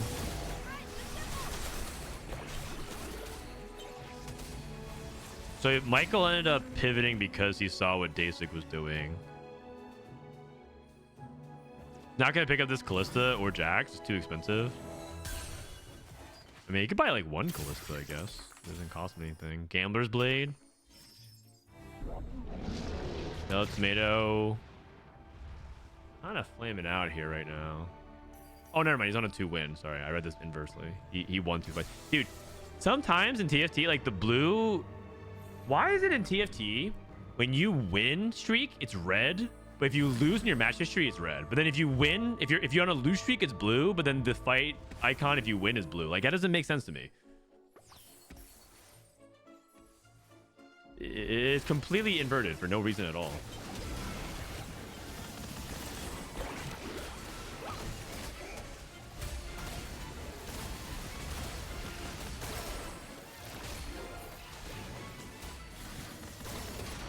Okay, Yellow Tomato on a 3 streak.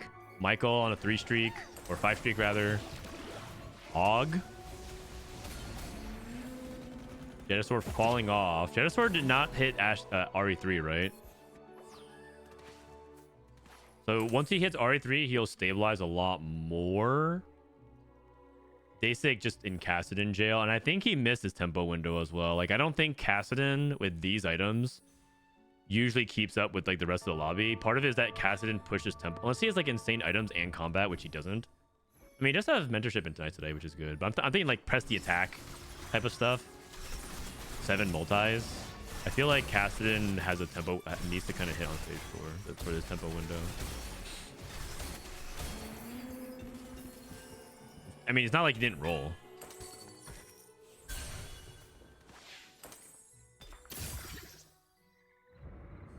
Oh, he's playing Akali, so he's going Even Shroud, Gage, Akali. Jinx 3 from Michael. Temporary Bramble Vest. Oh my god. Huge spike just now. RE3, Zoe 3, and the spike of AP. Oh my god. That is huge. Huge spike. I mean, about time, right? Like, all these rerollers finally hit. The Kassadin 3, the RE3, Jinx 3. All rolling in hot this round.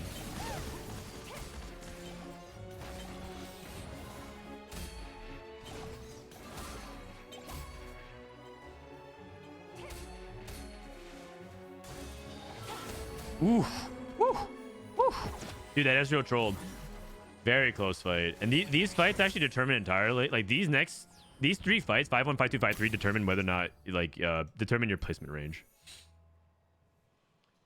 Frodan, is NA really scrimming that much less this set? No, they're just scrimming privately. And they scrimming a lot, but they're playing privately. They private their profiles. They have a hidden Discord. They're not streaming. And you're not allowed to leak any tech, otherwise you get kicked out. So, NA's actually scrimming a lot. It's just not public. Dasic. I mean, I'd be pretty sad if he goes 8th, but I would not be surprised. Oh, the cause in the back line? The cause in the back line? Oh, ho, ho. Oh, Piva. Oh, Piva going 8th with 2 tanky from here would be also crazy. Jettisword lost. Oh, 6 Scholar. Michael beat Clamo. He beat the 6 Scholar board? Damn. Oh, his items ended up being so good, actually. Double Runins with this. And he hit the ult. Okay. And my Michael's a beast. Never doubted him even for a second. Even for a second.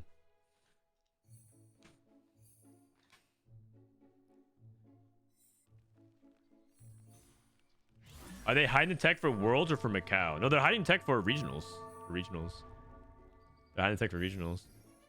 They specifically don't want to teach people how to play the patch at a baseline level, because there's a lot. Okay, it's not like they're hiding tech. It's like they don't want people to learn how to play the meta when they're just making a lot of mistakes on all the basic lines. So like, for example, with this Jinx line, if Michael made some mistakes, he would have probably bought forward, and he like completely proved me wrong. This one actually went 8th. Oh wow, I did not expect that. I thought he was gonna at least like fight for his mid placement ranges.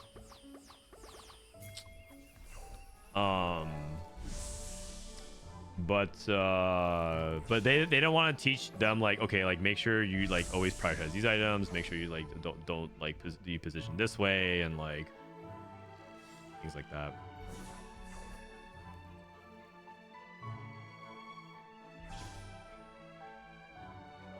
Specifically, they don't want to Soju and dish soap it. Because when Soju learns how to play a line, you know what he does? He just queues up for 15 hours and teaches everyone how to play the line when he locks it.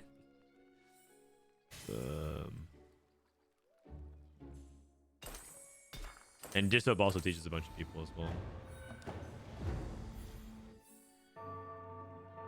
Oh shit, 10 port. Oh my god, he has 3 portal emblems.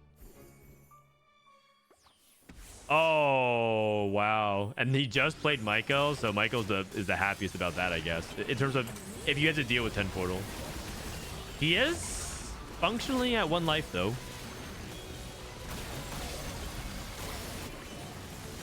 And portal. Basic living. Wow, good 5th here from Basic if he ends up. He ends up here. Aug. Arcana Rise. Not even Arcana Rise, it's just Arcana Scholar. Playing Xerath primary.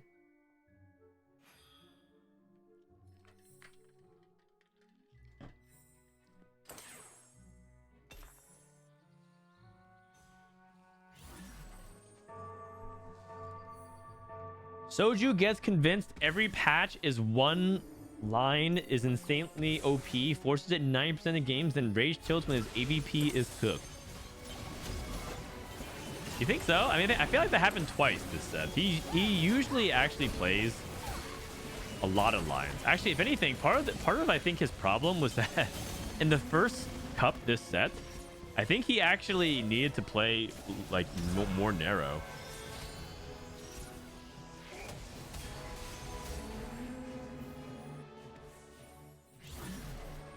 Usually Soju's problem is that he plays too many things. I think you're describing the most recent cup where he played Callista and it didn't work out for him, and that's okay. It happens. I went 4th with 10 portal. This guy's not going 4th with 10 portal, man. There's no way.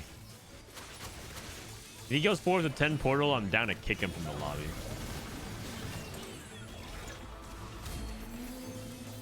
Like how is he gonna lose to any of the? I mean, 6 Scholar, pretty good. Rise 2. And now he's just like hitting his 2-stars. Like, I guess the one way he could have is he's playing an all 1-star board. So Hunter reset quickly or like Scholar burst it down. But I mean, if he just 2-stars is 1-star, 1-star, 1-star. 2-star Nora.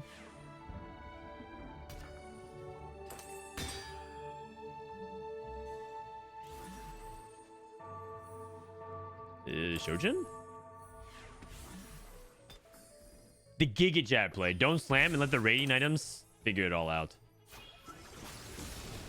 Oh, he did. He didn't slam. He's hoping the rating items pop out.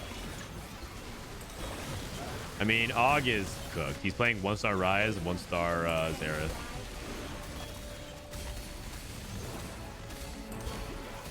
Lamo beats Michael. Michael might be third here if he queues up into Bensack. Oh no, it's just gonna be a double kill. Just gonna be double kill. So a good second from Michael. Very good second from Michael. Well done. Never mind. I thought his spot was doomed because he rolled so much gold and he only had Jinx pair and Wukong 1, and then he managed to pull it out. Very clutch. Hard's leaning towards one side. No, he actually swaps back.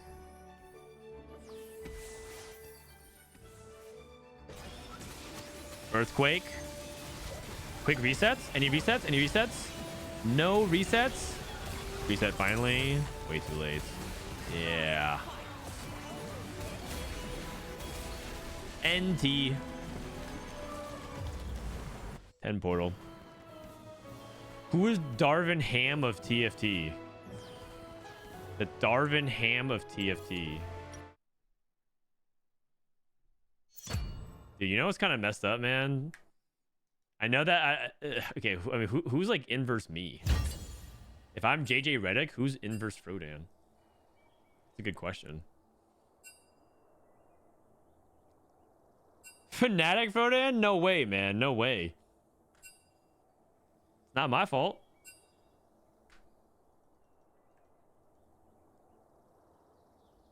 I think hiding the scrims from streaming is fine, but not allowing most players to play is kind of BM. True. Kind of BM. Wait, so they just straight up don't even allow Degree to play in scrims? Oh, wow. Wow. SMH is all I have to say about that. SMH. BRB. Add timing. Are you supposed to play Gwen Furo with preservers? A lot of times, yeah, but you don't do it every single time. Sometimes you play other things with preservers. I mean, in the end, the highest cap is playing around 5 costs. In the end, the highest cap is playing around 5 costs. If you're JJ, does that make Dish Soap LeBron? I mean, we did have a podcast together. And I did end up becoming his coach.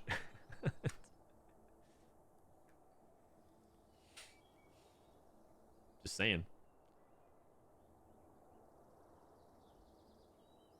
Darvin Ham is a person that I took over. So who was Frodan of TFT before me? That's the Darvin Ham of TFT. Who did I replace? Who did I replace?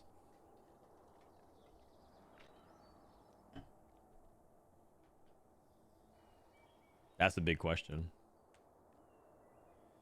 All right, I want to grab a quick protein bar. BRB. BRB, grabbing protein snack.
Frodan, me and Clamo would rather have no stream if possible. Oh, they're kicking me. Okay. Sag. If they're just kicking me, guys. So that might be it for then scrims then, because this is the only lobby that's going on. Never mind. I thought EU were Giga Chads, but they're just the same. To not show their POV, that's almost impossible. I can't look at them.